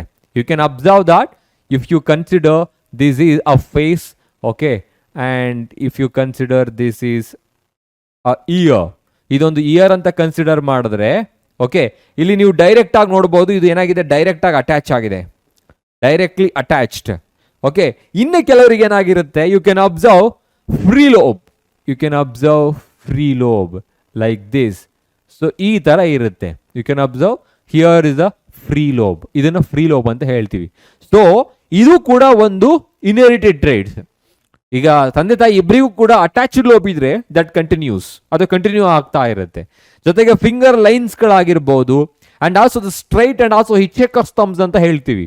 Straight thumb ಜೊತೆಗೆ ಹಿಚೇಕರ್ಸ್ thumb ಅಂತ ಏನ್ ಹೇಳ್ತೀವಿ, ಅಂದ್ರೆ ಈ ತರ ನಾವು ಮಾಡ್ಕೊಬಹುದು, ಇದು ವಾಲಂಟರಿ ಇದೆ. ಕೆಲವರಿಗೆ ಅದೇನಾಗಿರುತ್ತೆ, ಇನ್ಹೆರಿಟೆಡ್ ಆಗಿರುತ್ತೆ, ಅವ್ರ ಬೆರಳುಗಳು ಹೀಗೆ ಇರುತ್ತೆ. ಓಕೆ, ಅಂದ್ರೆ ಎಲ್ಲ ಬೆರಳು ಅಲ್ಲ, ತಮ್ಮ ಬಗ್ಗೆ ಮಾತಾಡ್ತಾ ಇದ್ದೀನಿ. ಆ ಬೆರಳು ಈ ತರ ಇದ್ರೆ ಅದನ್ನ ಹಿಚೆಕರ್ಸ್ ತಂಬ್ ಅಂತ ಹೇಳ್ತಾ ಹೋಗ್ತೀವಿ. ಸೊ ಈ ತರ ಏನಾಗಿರುತ್ತೆ ಅದು ಕೂಡ that will be passed on to the next generation. So and also color of eye, color of eye, ನಮ್ಮ ಕಣ್ಣಿನ ಬಣ್ಣ ಏನಿದೆ ಅದು ಕೂಡ ಇನ್ಹೆರಿಟಬಲ್ ಆಗಿರುತ್ತೆ. ಅಂದ್ರೆ ನಮಗೆ ಬ್ರೌನ್ ಕಲರ್ ಇದ್ರೆ ನೆಕ್ಸ್ಟ್ ಜನರೇಷನ್ಗೂ ಕೂಡ ಬ್ರೌನ್ ಬರುತ್ತೆ. ನಮ್ಮ ಐ ಸ್ಕ್ಲೆರಾ ಬಿಡಿ ಯಾವಾಗಲೂ ಕೂಡ ಅದು ವೈಟ್ ಇರುತ್ತೆ. I am talking about iris colour. So that is if it is black in colour, bluish in colour, or you can say greyish in colour. Okay, ಆ ಥರ ಇದ್ರೆ ನಾವಿದೆ that will continue to the next generation as well. ಅದು continue ಆಗ್ತಾ ಹೋಗುತ್ತೆ. So these are the inherited traits or inheritable traits. What are this? Inherited or inheritable traits are the traits which can be passed on to generation. So parents to offspring, ಕ್ಯಾರೆಕ್ಟರ್ಗಳು pass ಆದರೆ ಅವುಗಳಿಗೆ inherited traits ಅಂತ ಹೇಳ್ತೀವಿ, ಪ್ರವಹಿಸುವ ಗುಣಲಕ್ಷಣಗಳು. ಅದಕ್ಕೆ examples ತುಂಬಾ ಇದೆ. ನಿಮ್ಮ ಟೆಕ್ಸ್ಟ್ ಬುಕ್ಕಿನಲ್ಲಿ attached and free ear lobe ಅನ್ನ ಕೊಟ್ಟಿದ್ದಾರೆ. ಓಕೆ, ಸೊ ಅದು ಕೂಡ ಒಂದು. ಜೊತೆಗೆ ಹೈಪರ್ ಟ್ರೈಕೋಸಿಸ್ ಅಂತ ಕೇಳಿರ್ತೀರಾ ನೀವು. ಹೈಪರ್ ಟ್ರೈಕೋಸಿಸ್, ಕಿವಿಯ ಮೇಲ್ಭಾಗದಲ್ಲಿ ಕೂದಲು ಬೆಳ್ಕೊಳ್ಳುತ್ತೆ ಈ ತರ. Okay, so that is called hypertrichosis. Y linked inheritance ಅಂತ ಹೇಳ್ತೀವಿ. ಅಂದ್ರೆ ವೈ ಲಿಂಕ್ಡ್ ಅಂತ ಹೇಳಿದ್ರೆ ಅದು ಗಂಡಸರಿಗೆ ಮಾತ್ರ ಬರ್ತಕ್ಕಂಥ ಲಕ್ಷಣಗಳು. Y that indicates the chromosome, sex chromosome present only in male. ಗಂಡಸರಿಗೆ ಬರ್ತಕ್ಕಂಥ ಲಕ್ಷಣ ಅದು. ಓಕೆ, ನಿಮ್ಮ ತಂದೆಗೆ ಏನಾದ್ರೂ ಕೂಡ ಕಿವಿಯ ಮೇಲ್ಭಾಗದಲ್ಲಿ ಕೂದಲುಗಳಿದ್ರೆ sure you are going to receive the same. Okay, ನಿಮ್ಗೆ ಬರಲಿಲ್ಲ ಅಂದ್ರೆ so maybe that will pass on to the next generation as well, because these are Y-linked disease. Sir, ಅವರಿಬ್ಬರಿಗೂ ಏನಾದರೂ ಕೂಡ ಈಗ ತಂದೆಗೆ ಕಿವಿಯ ಮೇಲ್ಭಾಗದಲ್ಲಿ ಕೂದಲುಗಳಿದೆ ಅಂತ ತಿಳ್ಕೊಳ್ಳೋಣ. ನೆಕ್ಸ್ಟ್ ಜನರೇಷನ್ ಅಲ್ಲಿ ಅವರಿಗೆ ಹೆಣ್ಣು ಮಗು ಆದರೆ ಅವರಿಗೆ ಕಿವಿಯ ಮೇಲೆ ಕೂದಲು ಬೆಳೆಯುತ್ತಾ? ಇಲ್ಲ, ಯಾಕೆಂದ್ರೆ ಅದು Y-linked ಆಗಿರೋದ್ರಿಂದ. So that will be expressed only when they have the male progeny. Okay, so likewise few of the characteristics that's always carrying from generation to generation, they are called inherited traits or inherited characters. Understood? Yes. Next, jump to the next concept, that is Mendel's law of inheritance, hybridization experiments. Okay, Mendel ಯಾರಿದು? Okay, ಅವ್ರು ಯಾವ ತರ experiment ಮಾಡ್ತಾರೆ, ಯಾವ plant ಮೇಲೆ ಮಾಡ್ತಾರೆ, hybridisation experiment ಆದ್ಮೇಲೆ what are the conclusion he drawn, ಯಾವ್ಯಾವ ಕನ್ಕ್ಲೂಷನ್ಗಳಿಗೆ ಅವರು ಬರ್ತಾರೆ ಅಂತ ತಿಳ್ಕೊಳ್ತಾ ಹೋಗ್ಬೇಕು. Okay, so here we are talking about the law of inheritance which was proposed by Mendel. Okay, in 19th century. So ಕೆಲವು ಎಕ್ಸ್ಪೆರಿಮೆಂಟ್ಗಳನ್ನ ಮಾಡ್ತಾರೆ, ಕೆಲವು ಇನ್ಹೆರಿಟೆನ್ಸ್ ಲಾಗಳನ್ನ ಅವರು ಪ್ರಪೋಸ್ ಮಾಡ್ತಾರೆ. Okay, Mendel, Gregor Johann Mendel. So he was born like 1822 to 1884. ಅದು ಆ ಒಂದು ಪೀರಿಯಡ್ ಆಗಿರುತ್ತೆ. ನೆಕ್ಸ್ಟ್ ಇಲ್ಲಿಗೆ ಬಂದಾಗ he began his genetic experiments in 1856 and that was completed in 1863. So more than actually ಇದು ಒಂದು ಲೆವೆಲ್ ಕಡಿಮೆನೇ ಆಯಿತು. So nearly 14 years he has conducted many experiments on pea plant. Pea plant ಮೇಲೆ ಎಕ್ಸ್ಪೆರಿಮೆಂಟ್ಗಳನ್ನ conduct ಮಾಡ್ತಾರೆ, hybridisation ಎಕ್ಸ್ಪೆರಿಮೆಂಟ್ಗಳನ್ನ conduct ಮಾಡ್ತಾರೆ. ಇಲ್ಲಿಗೆ ಬಂದರೆ he began to work with 7 pea plant characteristics. Okay, pea plant ಅನ್ನೇ ಅವರು ಸೆಲೆಕ್ಟ್ ಮಾಡ್ಕೊಳ್ತಾರೆ. ಸೊ ಇದು ಕೂಡ ಒಂದು main question. Why Mendel selected pea plant for his hybridization experiment? ಯಾಕೆ ಅದನ್ನೇ ಸೆಲೆಕ್ಟ್ ಮಾಡಿದ್ರು? There are many plants. Even though if you say sir the pea plants are very small, they are many small plants are there. Okay, even though you can say there what is that life span is very less, they are many plants which are reproducing flower sooner. But ಬೇಕಾದಷ್ಟು ಕ್ಯಾರೆಕ್ಟರಿಸ್ಟಿಕ್ಸ್ಗಳನ್ನ ನಾವು ನೋಡಬೇಕು. ಹಾಗಾಗಿ he began to work with the 7 pea plant characteristics. ಆ ಕ್ಯಾರೆಕ್ಟರಿಸ್ಟಿಕ್ಸ್ಗಳನ್ನ ನಾವು next ನೋಡ್ತಾ ಹೋಗ್ತೀವಿ ಯಾವ್ಯಾವುದು ಅಂತ ಹೇಳ್ಬಿಟ್ಟು. ಸೊ ಅದರಲ್ಲಿ ಇರೋದು ಯಾವುದು ಅಂತ ಹೇಳಿದ್ರೆ plant height, length of the stem. ಆ ಸ್ಟೆಮ್ ಲೆಂತ್ ಏನಿತ್ತು, ಟಾಲ್ ಇತ್ತ, ಡ್ವಾರ್ಫ್ ಇತ್ತ.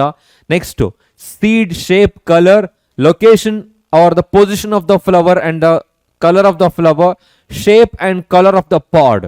ಅಂದ್ರೆ pod, seed, flower and the height. ಇಷ್ಟು ಕ್ಯಾರೆಕ್ಟರಿಸ್ಟಿಕ್ಸ್ಗಳನ್ನ ಹಿಡ್ಕೊಂಡು ಅವ್ರು ಏನ್ ಮಾಡ್ತಾ ಹೋಗ್ತಾರೆ, ಎಕ್ಸ್ಪೆರಿಮೆಂಟ್ ಅನ್ನ ಕಂಡಕ್ಟ್ ಮಾಡ್ತಾ ಹೋಗ್ತಾರೆ. ಓಕೆ, ಸೊ ನೆಕ್ಸ್ಟ್ ಅದೇ ತರ based on his experiment and observation he formulated 3 fundamental inheritance loss. ಈ ಎಕ್ಸ್ಪೆರಿಮೆಂಟ್ಗಳನ್ನ ಆಧಾರದ ಮೇಲೆ 3 ಇಂಪಾರ್ಟೆಂಟ್ ಲಾಸ್ಗಳನ್ನ ಅವರು ಫಾರ್ಮುಲೇಟ್ ಮಾಡ್ತಾರೆ. ದೋಸ್ 3 important formulated laws are nothing but law of dominance, law of segregation, law of independent assortment. ಈ ಮೂರು ಲಾಗಳನ್ನ ಮಾಡ್ತಾರೆ. ಸೊ ಯಾವ್ಯಾವುದು ಅಂತ ನೋಡೋಣ. ಈಗ ಇದು ಅರ್ಥ ಆಗಿದೆಯಲ್ಲ? Simple introduction about Gregor John Mendel. He is the father of genetics, you can say. He is the father of genetics. Okay, ಏನೇನು ತಿಳ್ಕೊಂಡು ಇವಾಗ ನಾವು ಇಲ್ಲಿ? Yes, he began experiment in 1856. Okay, so ಅದಾದ್ಮೇಲೆ he began working with 7 pea plant characteristics. ಆ characteristics ಯಾವುದು ಅಂತ ಮತ್ತೆ ಹೇಳ್ತೀನಿ. ಪಿ ಪ್ಲಾಂಟ್ ಅನ್ನೇ ಯಾಕೆ ಸೆಲೆಕ್ಟ್ ಮಾಡಿದ್ರು? Why he has selected pea plant for his hybridization experiment?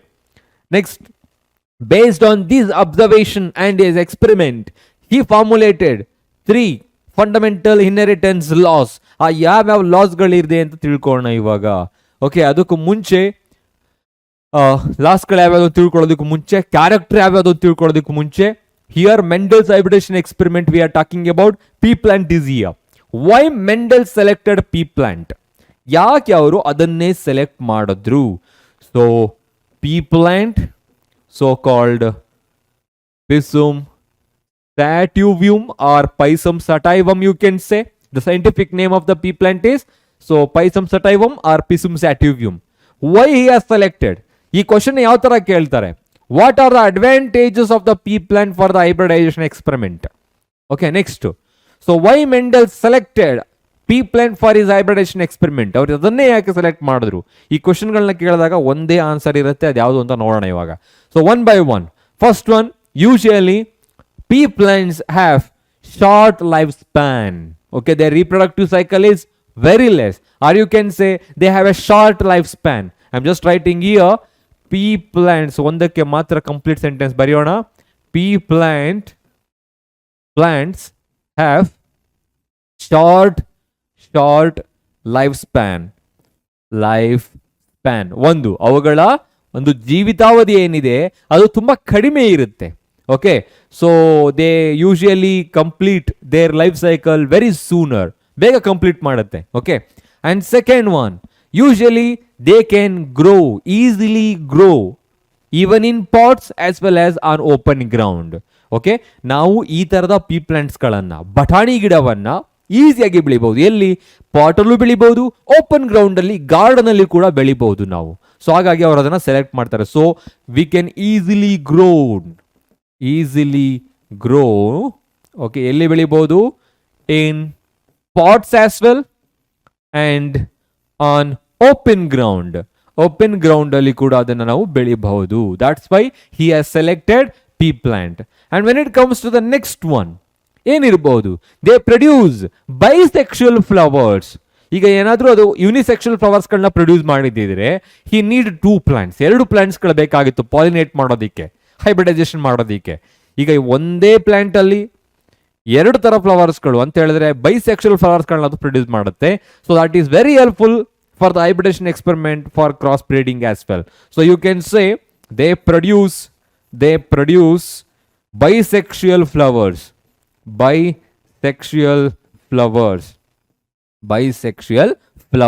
Bisexual flowers ಅಂದ್ರೆ ಗೊತ್ತಲ್ಲ? So a flower having both male and female reproductive structure, both stamen and pistil. Okay, ಎರಡೂ ಕೂಡ ಒಂದೇ ಫ್ಲವರ್ ಅಲ್ಲಿ ಇರೋದು ಬೈಸೆಕ್ಷುವಲ್ ಫ್ಲವರ್ ಆಗಿರುತ್ತೆ. Next, they produce large number of seeds. They produce large number of seeds. ತುಂಬಾ ಸೀಡ್ಸ್ಗಳನ್ನ ಅದು produce ಮಾಡುತ್ತೆ. That is very essential, right? ಯಾಕೆಂದ್ರೆ ಈಗ ನಾನು ನೆಕ್ಸ್ಟ್ ಹೈಬ್ರಿಡೇಷನ್ ಎಕ್ಸ್ಪೆರಿಮೆಂಟ್ ಮಾಡಬೇಕು ಅಂತ ಹೇಳಿದ್ರೆ you need the progeny of the parent. ಆ ಪೇರೆಂಟ್ ಪ್ರೊಜೆನಿ ಬೇಕು. ಆ ಪ್ರೊಜೆನಿ ನಮ್ಗೆ ಹೇಗೆ ಸಿಗುತ್ತೆ? That is only available in the form of seeds. ಈಗ ನನಗೇನಾದ್ರೂ 10 ಸೀಡ್ಸ್ ಮಾತ್ರ ಸಿಗ್ತಿದೆ ಅಂತ ಹೇಳಿದ್ರೆ out of 10 seeds, so maybe 5 or so destroyed because of the natural condition, or it may be diseased like that. If this particular plant producing large number of seeds, ಅದು ತುಂಬಾ ಜಾಸ್ತಿ ಸೀಡ್ಸ್ಗಳನ್ನ produce ಮಾಡ್ತಿದೆ ಅಂತ ಹೇಳಿದ್ರೆ, so large number of seeds produce ಮಾಡ್ತಿದೆ ಅಂತ ಹೇಳಿದ್ರೆ, so that I can select the healthy one. Healthy ಅನ್ನ ನಾವು ಈಸಿಯಾಗಿ ಏನ್ ಮಾಡ್ಬೋದು? ಸೆಲೆಕ್ಟ್ ಮಾಡ್ಕೊಬಹುದು. ನೆಕ್ಸ್ಟ್ ಅದೇ ತರ, so they can show 7 contrasting characters. ಒಂದೇ ಪ್ಲಾಂಟ್ ಅಲ್ಲಿ ಬೇಕಷ್ಟು ಕ್ಯಾರೆಕ್ಟರಿಸ್ಟಿಕ್ಸ್ ಗಳಿತ್ತು. ಸೊ ಹಾಗಾಗಿ they show 7 contrasting character. He considered 7 contrasting characters. Okay, 7 contrasting characters. Contrasting, okay, characters. Next, they produce fertile offspring even on cross pollination. ಇಲ್ಲಿ self pollinate ಆಗ್ಲಿಕ್ಕೆ bisexual flower ನ produce ಮಾಡ್ತಾ ಇತ್ತು. ಈಗ cross pollinate ಮಾಡಿದ್ರೆ ಕೆಲವು ಸಲ ಏನಾಗುತ್ತೆ, offsprings are sterile. Okay, but in the case of pea plant usually they produce fertile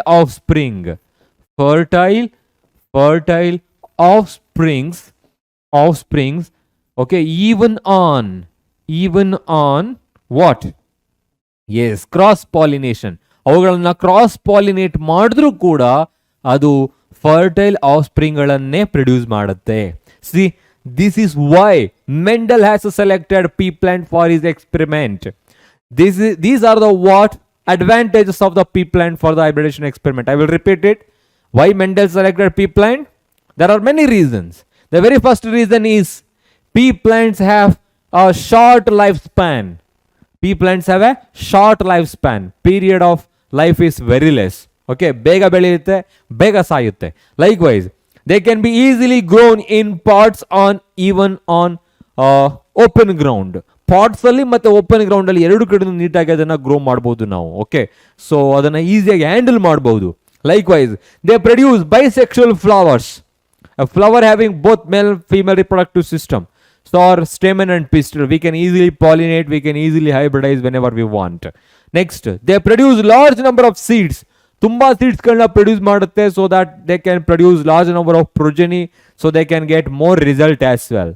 Next, they show 7 contrasting characters. ಆ ಕ್ಯಾರೆಕ್ಟರ್ ಯಾವುದು ಅಂತ ನೆಕ್ಸ್ಟ್ ತಿಳ್ಕೊಳ್ಳೋಣ. ಓಕೆ, ಬೇಕಾದಷ್ಟು ಕಾಂಟ್ರಾಸ್ಟಿಂಗ್ ಕ್ಯಾರೆಕ್ಟರ್ಗಳನ್ನ ಅದು ಪ್ರೊಡ್ಯೂಸ್ ಮಾಡುತ್ತೆ, ವಿಚ್ ಆರ್ ಈಸಿಲಿ ಅಬ್ಸರ್ವಬಲ್. ಈಸಿಯಾಗಿ ಅಬ್ಸರ್ವ್ ಮಾಡ್ಬೋದು, ನೀಟಾಗಿ ಐಡೆಂಟಿಫೈ ಮಾಡ್ಬೋದು, ರಿಸಲ್ಟ್ ಚೆನ್ನಾಗಿ ಬರುತ್ತೆ ಅಂತ. ನೆಕ್ಸ್ಟ್ ಅದೇ ತರ they produce fertile offspring even on cross pollination. ಅಂದ್ರೆ ಕ್ರಾಸ್ ಪಾಲಿನೇಟ್ ಮಾಡಿದ್ರೂ ಕೂಡ ಫರ್ಟೈಲ್ ಆಫ್ ಸ್ಪ್ರಿಂಗ್ ಗಳನ್ನೇ ಪ್ರೊಡ್ಯೂಸ್ ಮಾಡುತ್ತೆ ಅದು. So these are the advantages.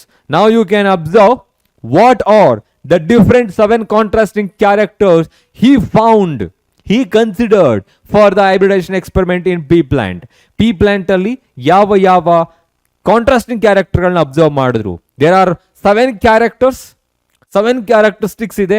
So ಯಾವ್ಯಾವುದು ಅಂತ ಗೊತ್ತಾಗಿದೆಯಲ್ಲ ಈಗ, ಯಾವ್ಯಾವ್ದು ಇರ್ಬೋದು. So just consider that height of a plant are the length of a plant are the stem.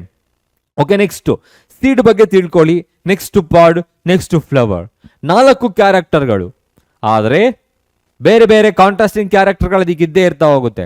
So 4 ಇವಾಗ ಇರೋದು ಇಷ್ಟು ಇದೆ. ಇಲ್ಲಿ 7 contrasting character which are related to 4 important parts of a pea plant.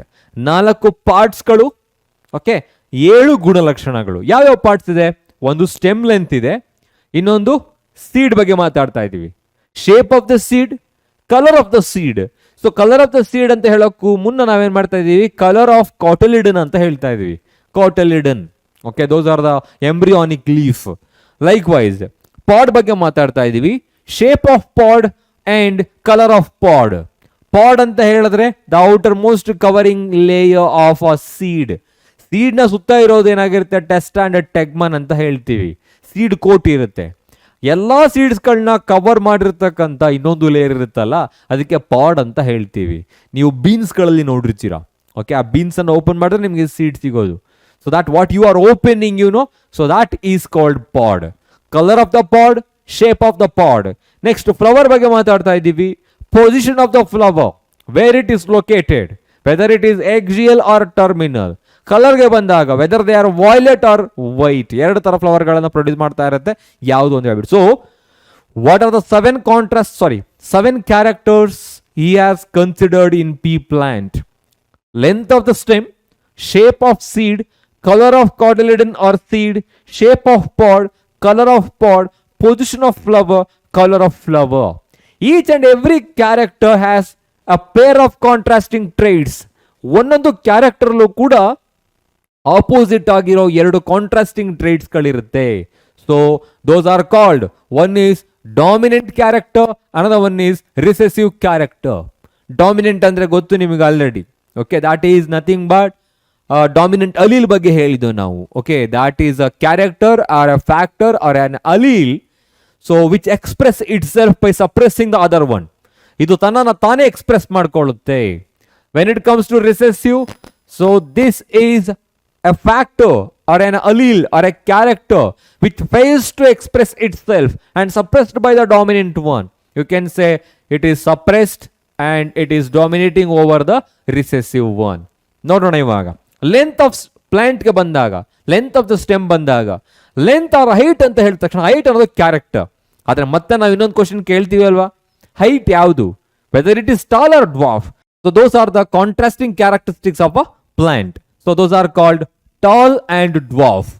Tall ಅನ್ನೋದು dominate ಆಗಿರುತ್ತೆ, so recessive ಅನ್ನೋದು dwarf ಆಗಿರುತ್ತೆ. Next shape of ಸೀಡ್ಗೆ ಬಂದಾಗ, ಯಾವುದಾದ್ರೂ ಒಂದು ನೀವು ಪೀ ಪ್ಲಾಂಟ್ ಸೀಡ್ ಅನ್ನು ನೋಡಿದ್ರೆ you can observe one is completely round, another one is usually wrinkled. Okay, ಸುಕ್ಕುಗಟ್ಟಿರೋದು ಅಂತ ಹೇಳ್ತೀವಿ, wrinkled. So round and wrinkle. Likewise colour of cotyledon or colour of ಸೀಡ್ಗೆ ಬಂದಾಗ, so few of them are usually yellow in nature and few of them are usually green in nature. So ಕೆಲವು yellow ಇರುತ್ತೆ, okay yellow, ಇನ್ನು ಕೆಲವು ಏನಾಗಿರುತ್ತೆ green in nature ಆಗಿರುತ್ತೆ, green in nature. Next shape of pod, ಆ ಒಂದು outermost covering layer of all the seeds, so that is called pod as I said. So they may be inflated or the constricted. ಹಾಗಿದ್ರೆ inflated ಅಂದ್ರೆ ಏನು, ಕನ್ಸ್ಟ್ರಿಕ್ಟೆಡ್ ಅಂತ ಹೇಳಿದ್ರೆ ಏನು? Inflated ಅಂತ ಹೇಳಿದ್ರೆ ಬಲ್ಜ್ ಆಗಿರೋದು. Okay, so where there you can observe the pod is completely bulged and swollen. Swollen ಆಗಿರುತ್ತೆ. I am just writing here. Okay, so shape of the seed ಅಲ್ಲ, so just I am writing here like observe, you can observe here, this is completely bulged. ಇದು bulge ಆಗಿದೆ sir. ಆಗಿದ್ರೆ ಕನ್ಸ್ಟ್ರಿಕ್ಟೆಡ್ ಅಂದ್ರೆ ಯಾವ ತರ ಇರುತ್ತೆ? You can observe the shape of the pod is just like a shape of the seed. See, I am just writing the seed as well with in the pod. ಪಾಡ್ನ ಒಳಭಾಗದಲ್ಲಿ ಸೀಡ್ಸ್ಗಳನ್ನು ಕೂಡ ಬರಿತಾ ಇದ್ದೀನಿ. ಸೊ ಈ ತರ ಇರುತ್ತೆ. So the first one is the inflated. ಇದು ಇನ್ಫ್ಲೇಟೆಡ್ ಆಗಿರೋದು, ಊದ್ಕೊಂಡಿರೋ ತರ ಇರುತ್ತೆ. ಸೊ ಇಲ್ಲಿಗೆ ಬಂದಾಗ ಇಟ್ ಈಸ್ ಕನ್ಸ್ಟ್ರಿಕ್ಟೆಡ್, ಕನ್ಸ್ಟ್ರಿಕ್ಟೆಡ್ ಆಗಿರುತ್ತೆ. Next colour of the pod is also different. So this colour of pod has two variable colours. So one is usually green and one is yellow. So ಕೆಲವು green ಆಗಿರುತ್ತೆ, ಕೆಲವು ಏನಾಗಿರುತ್ತೆ yellow ಆಗಿರುತ್ತೆ. I am just writing yellow. Okay, next ಅದೇ ತರ the position of the flower. Flower ಎಲ್ಲಿರುತ್ತೆ? The location of the flower. So few plants have flower in the terminal of the plant body. Terminal ಅಂತ ಹೇಳಿದ್ರೆ ತುದಿ ಅಂತ ಏನಿರುತ್ತೆ ಅದು. Axial ಅಂತ ಹೇಳಿದ್ರೆ during bud condition, I mean in the place of bud. So axial position where the leaf arises. ಎಲ್ಲಿಂದ leaf arise ಆಗುತ್ತೋ, ಎಲ್ಲಿ ನೋಡ್ಸ್ ಇರುತ್ತೋ ಅಲ್ಲಿಂದ ಇರ್ತಾ ಹೋಗುತ್ತೆ. ಸೊ axial ಅಂತ ಹೇಳಿದ್ರೆ ಸೊ ನೋಡ್ ಪಾರ್ಟ್ ಅಲ್ಲಿ ಲೀಫ್ ನ ಪಕ್ಕದಲ್ಲಿ ಬರ್ತಕ್ಕಂಥದ್ದು. ಟರ್ಮಿನಲ್ ಅಂತ ಹೇಳಿದ್ರೆ ಟಿಪ್ ಆಫ್ ದ ಪ್ಲಾಂಟ್ ಬಾಡಿಯಲ್ಲಿ ಏನಾಗುತ್ತೆ, ಅದು ಫ್ಲವರ್ ಪ್ರೊಡ್ಯೂಸ್ ಮಾಡುತ್ತೆ ಟಿಪ್ ಅಲ್ಲಿ. ಸೊ ಕೆಲವು ಪ್ಲಾಂಟ್ಸ್ಗಳು ನೋಡ್ ರೀಸನ್ ಅಲ್ಲಿ ಪ್ರೊಡ್ಯೂಸ್ ಮಾಡುತ್ತೆ ಎಕ್ಸಿಯಲ್, ಇನ್ನು ಕೆಲವು ಫ್ಲವರ್ಗಳ position tip of the plant ಅಲ್ಲಿ ಇರುತ್ತೆ. ನೆಕ್ಸ್ಟ್ ಕಲರ್ ಆಫ್ ಫ್ಲವರ್ಗೆ ಬಂತು ಅಂತ ಹೇಳಿದ್ರೆ, so usually few are producing violet and few are producing white flowers. So you can observe each and every character has two opposite contrasting character. ಒಂದೊಂದು ಕ್ಯಾರೆಕ್ಟರ್ಗಳಿಗೂ ಕೂಡ ಎರಡು ತರದ ಅಪೋಸಿಟ್ ಕಾಂಟ್ರಾಸ್ಟಿಂಗ್ ಕ್ಯಾರೆಕ್ಟರ್ಗಳಿರುತ್ತೆ. ಇದನ್ನ ನೆನ್ಪಿಟ್ಕೊಳ್ಳಿ. ಓಕೆ, ಏನೇನು ಅಂತ ಗೊತ್ತಿದೆಯಲ್ವಾ? ಈಗ ಅದು ನೋಡ್ದೇನು ಕೂಡ ಹೇಳ್ಬೋದು ತುಂಬಾ ಈಸಿಯಾಗಿ. 4 ಪಾರ್ಟ್ಸ್ಗಳು, ಪ್ಲಾಂಟ್ ಪಾರ್ಟ್ಸ್ಗಳು, 7 ಕ್ಯಾರೆಕ್ಟರ್ಗಳು. ಫಸ್ಟ್ ಒನ್ ಹೈಟ್ ಇದೆ. ಸೊ ಅದನ್ನ ಮತ್ತೆ ಇದನ್ನ ಎರಡನ್ನೂ ಒಟ್ಟಿಗೆ ಹೇಳ್ತಾ ಹೋಗೋಣ ಇವಾಗ. Length of the stem tall and dwarf. Next we need to talk about seeds. Colour of the ಸೀಡ್ಗೆ ಬಂದಾಗ yellow and green. Next colour shape of the seed ಇದೆ ಅಲ್ಲಿ. ಶೇಪ್ ಆಫ್ ದ ಸೀಡ್ಗೆ ಬಂದಾಗ round and wrinkle. Colour of the ಸೀಡ್ಗೆ ಬಂದಾಗ yellow and green. Shape of pod inflated and constricted. Color of pod, it's green and yellow. Next, position of flower, axial and terminal. Color of flower, violet and white. So these are 7 contrasting character he has observed and he has considered for hybridization experiment. Okay, so now let's talk about 3 important fundamental inheritance law that was formulated by Mendel after his hybridization experiment, whether it is monohybrid or dihybrid. ಆ ಎರಡು ತರದ ಹೈಬ್ರಿಡೇಷನ್ಗಳನ್ನ ಮಾಡಾದ್ಮೇಲೆ ಅವರು 3 important ಲಾಸ್ಗಳನ್ನ formulate ಮಾಡ್ತಾರೆ. ಅದು ಯಾವ್ಯಾವುದು? The very first one is the law of dominance, second one is law of segregation, and third one is law of independent assortment. Law of independent assortment ತುಂಬಾ simple ಆಗಿದೆ, ಅರ್ಥ ಮಾಡ್ಕೊಳ್ಳೋಣ. Law of dominance ಅಂತ ಹೇಳಿದ್ರೆ, as the name indicates, so one of the character, one of the allele that must dominates over the another one, dominate ಮಾಡಬೇಕು. So ಯಾವಾಗ dominate ಆಗುತ್ತೆ? See, it states that in a dissimilar pair of factors, in a dissimilar pair of factors or alleles, okay, one member of the pair dominates over the other one. Okay, ಏನಾದ್ರೂ ಒಂದು organism ಅಲ್ಲಿ ಒಂದು character ಅನ್ನ 2 ಫ್ಯಾಕ್ಟರ್ಗಳು control ಮಾಡ್ತಿದೆ ಅಂತ ಹೇಳಿದ್ರೆ, if those factors are dissimilar in pair, dissimilar ಅಂತ ಹೇಳಿದ್ರೆ ಹೆಟಿರೋಜೈಗಸ್ ಅಂತ ಅರ್ಥ. ಅಲ್ಲಿಗೆ you can say heterozygous. Hetero, I will give an example.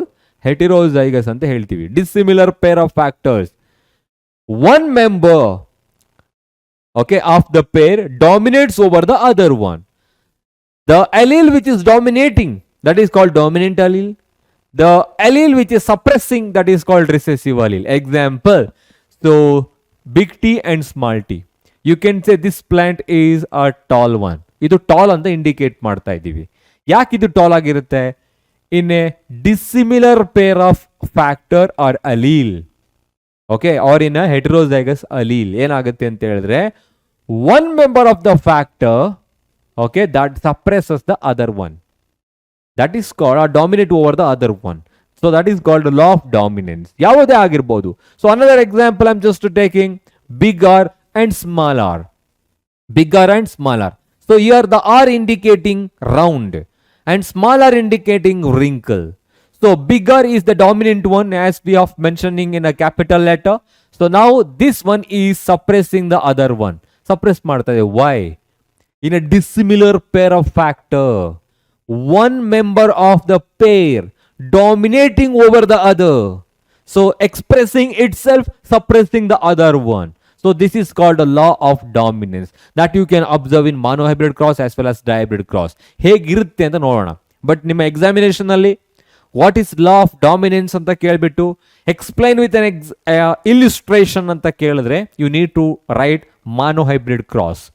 So law of dominance ಗೆ ಬೆಸ್ಟ್ ಎಕ್ಸಾಂಪಲ್ ಯಾವುದು? monohybrid cross. Up to first filial and second filial generation ತನಕ ನೀವು ಬರಿಬಹುದು. 5 marks 4 marks ಕೇಳಿದ್ರೆ ನೀವು ಆ ತರ ಬರಿಬಹುದು. Next, law of segregation. Segregation in the sense separation. Separation ಅಂತ ಹೇಳ್ತೀವಿ ಇವಾಗ. ಸೊ ಏನ್ ಹೇಳುತ್ತೆ law of segregation? It states that a pair of alleles segregate from each other during gamete formation. A pair of allele, ಒಂದು ಜೊತೆ ಅಲೀಲ್ಸ್ಗಳು, they segregate each other during gamete formation such that a gamete receives only one of the 2 factor. A gamete receives only one of the factor. Example, consider that here is a diploid cell. Here is a diploid cell having 2 character. ಇಲ್ಲಿ 2 sex cells ಗಳಿದೆ. ನಾನು common ಆಗಿರೋ ಒಂದು ತೆಗೆದುಕೊಳ್ತಾ ಇದ್ದೀನಿ, ನಿಮ್ಗೆ ಈಸಿಯಾಗಿ ಅರ್ಥ ಆಗಲಿ ಅಂತ ಹೇಳ್ಬಿಟ್ಟು ಸೆಕ್ಸ್ ಡೊಮಿನೇಷನ್ ತಿಳ್ಕೊಂತೀವಿ. ಇಲ್ಲಾಂದ್ರೆ ನೀವು ಬಿಗ್ ಟಿ ಸ್ಮಾಲ್ ಟಿ ಯಾವ್ದಾದ್ರು ತಗೊಬಹುದು. Okay, I am just giving an example. So a pair of alleles, they segregate each other during gamete formation, X and Y. They segregated each other during gamete formation, that is called gametogenesis. Or in the case of plants ಗಳಿಗೆ ಬಂದಾಗ ಅದು microsporogenesis and gametogenesis ಆಗುತ್ತೆ, microsporogenesis and megasporogenesis ಅಂತ ಹೇಳ್ತೀವಿ. So they receive only one of area. So such that a gamete receive only one of the 2 factor. ಈ gamete ಅನ್ನೋದೇನಾಗಿರುತ್ತೆ, that receives only one of the parental factor. Okay, ನೀವು ಅದನ್ನು ತಗೊಂಬೋದಿಲ್ಲ ಅಂತ ಹೇಳಿದ್ರೆ big T small T ಅಂತ ಹೇಳಿದ್ರೆ this one is tall. So during gametogenesis, during gamete formation, the gamete, here the gamete receive only one of the two factor. ಈ ಎರಡು ಫ್ಯಾಕ್ಟರ್ಗಳ ಒಂದನ್ನು ಮಾತ್ರ ರಿಸೀವ್ ಮಾಡ್ಕೊಳ್ಳುತ್ತೆ ಅಂದ್ರೆ, so this is diploid in nature and these are haploid in nature. Only one set they are receiving from the parent. This is called law of segregation. I will repeat it. In a pair of alleles or a pair of alleles segregate from each other during gamete formation, such that a gamete receive only one of the two factor. Gamete formation ಆದ್ಮೇಲೆ ಆ ಗ್ಯಾಮೆಟ್ಗಳು ಯಾವುದಾದ್ರೂ ಒಂದು factor ಅನ್ನ ಮಾತ್ರ receive ಮಾಡ್ಕೊಳ್ಳುತ್ತೆ ಅನ್ನೋದೇ ಲಾ of segregation. ಎರಡು ಒಟ್ಟಿಗೆ ಬರೋಲ್ಲ. ಓಕೆ, ನೆಕ್ಸ್ಟ್ ಇಲ್ಲಿಗೆ ಬಂದಾಗ law of independent assortment. Independent ಹೆಸರಲ್ಲೇ ಇದೆ. ಸೊ ಅಂದ್ರೆ ಸ್ವಂತಿಕೆಯಿಂದ ಏನಾಗುತ್ತೆ, ಅದು ತನ್ನನ್ನು ತಾನು ಎಕ್ಸ್ಪ್ರೆಸ್ ಮಾಡ್ಕೊಳ್ಳುತ್ತೆ. They never depends on another factor. Okay, just look at here. It states that when two pairs of traits are combined in an hybrid, ಯಾವುದೋ ಒಂದು ಹೈಬ್ರಿಡ್ ಅಲ್ಲಿ two pairs of traits combine ಆದಾಗ, ಯಾವುದಾದ್ರೂ ತೆಗೆದುಕೊಳ್ಳೋಣ, example big T, small T, big R, small R. So here two pairs of traits ಇದೆ. Two pairs ಅಂತ ಹೇಳಿದ್ರೆ ಎರಡು ಜೊತೆ ಕ್ಯಾರೆಕ್ಟರಿಸ್ಟಿಕ್ಸ್ಗಳಿದೆ, ಕಂಬೈನ್ಡ್ ಇನ್ ಎ ಹೈಬ್ರಿಡ್. ಇದು ಹೈಬ್ರಿಡ್ ಯಾವ ತರ ಫಾರ್ಮೇಶನ್ ಆಗಿದೆ? It is formed from the plant which are having the tall plant having the round seeds and dwarf plants having the wrinkled seed. ಎರಡು plants ಗಳನ್ನ ಕ್ರಾಸ್ ಮಾಡಿದಾಗ ಬಂದಿರತಕ್ಕಂಥ hybrid ಇದು. Next, the segregation of one pair of character is independent of the other pair of characteristic. ಇದು segregate ಆದರೆ, okay, ಅವಾಗ ಏನಾಗಿರುತ್ತೆ, the characteristics are entirely different. You can observe there are four important characteristics are present here. Big T indicating tall, small t indicating dwarf, and this one indicating round, and this one indicating the smaller, indicating the wrinkle, so that they are entirely independent of each other. So these are the important laws he was formulated based on his hybridization experiment. Yavadu? Law of dominance, law of segregation, law of independent assortment. So if you want, you can take the screenshot of this particular slide. Very important. Okay, I hope you have taken, or you can take right now as well.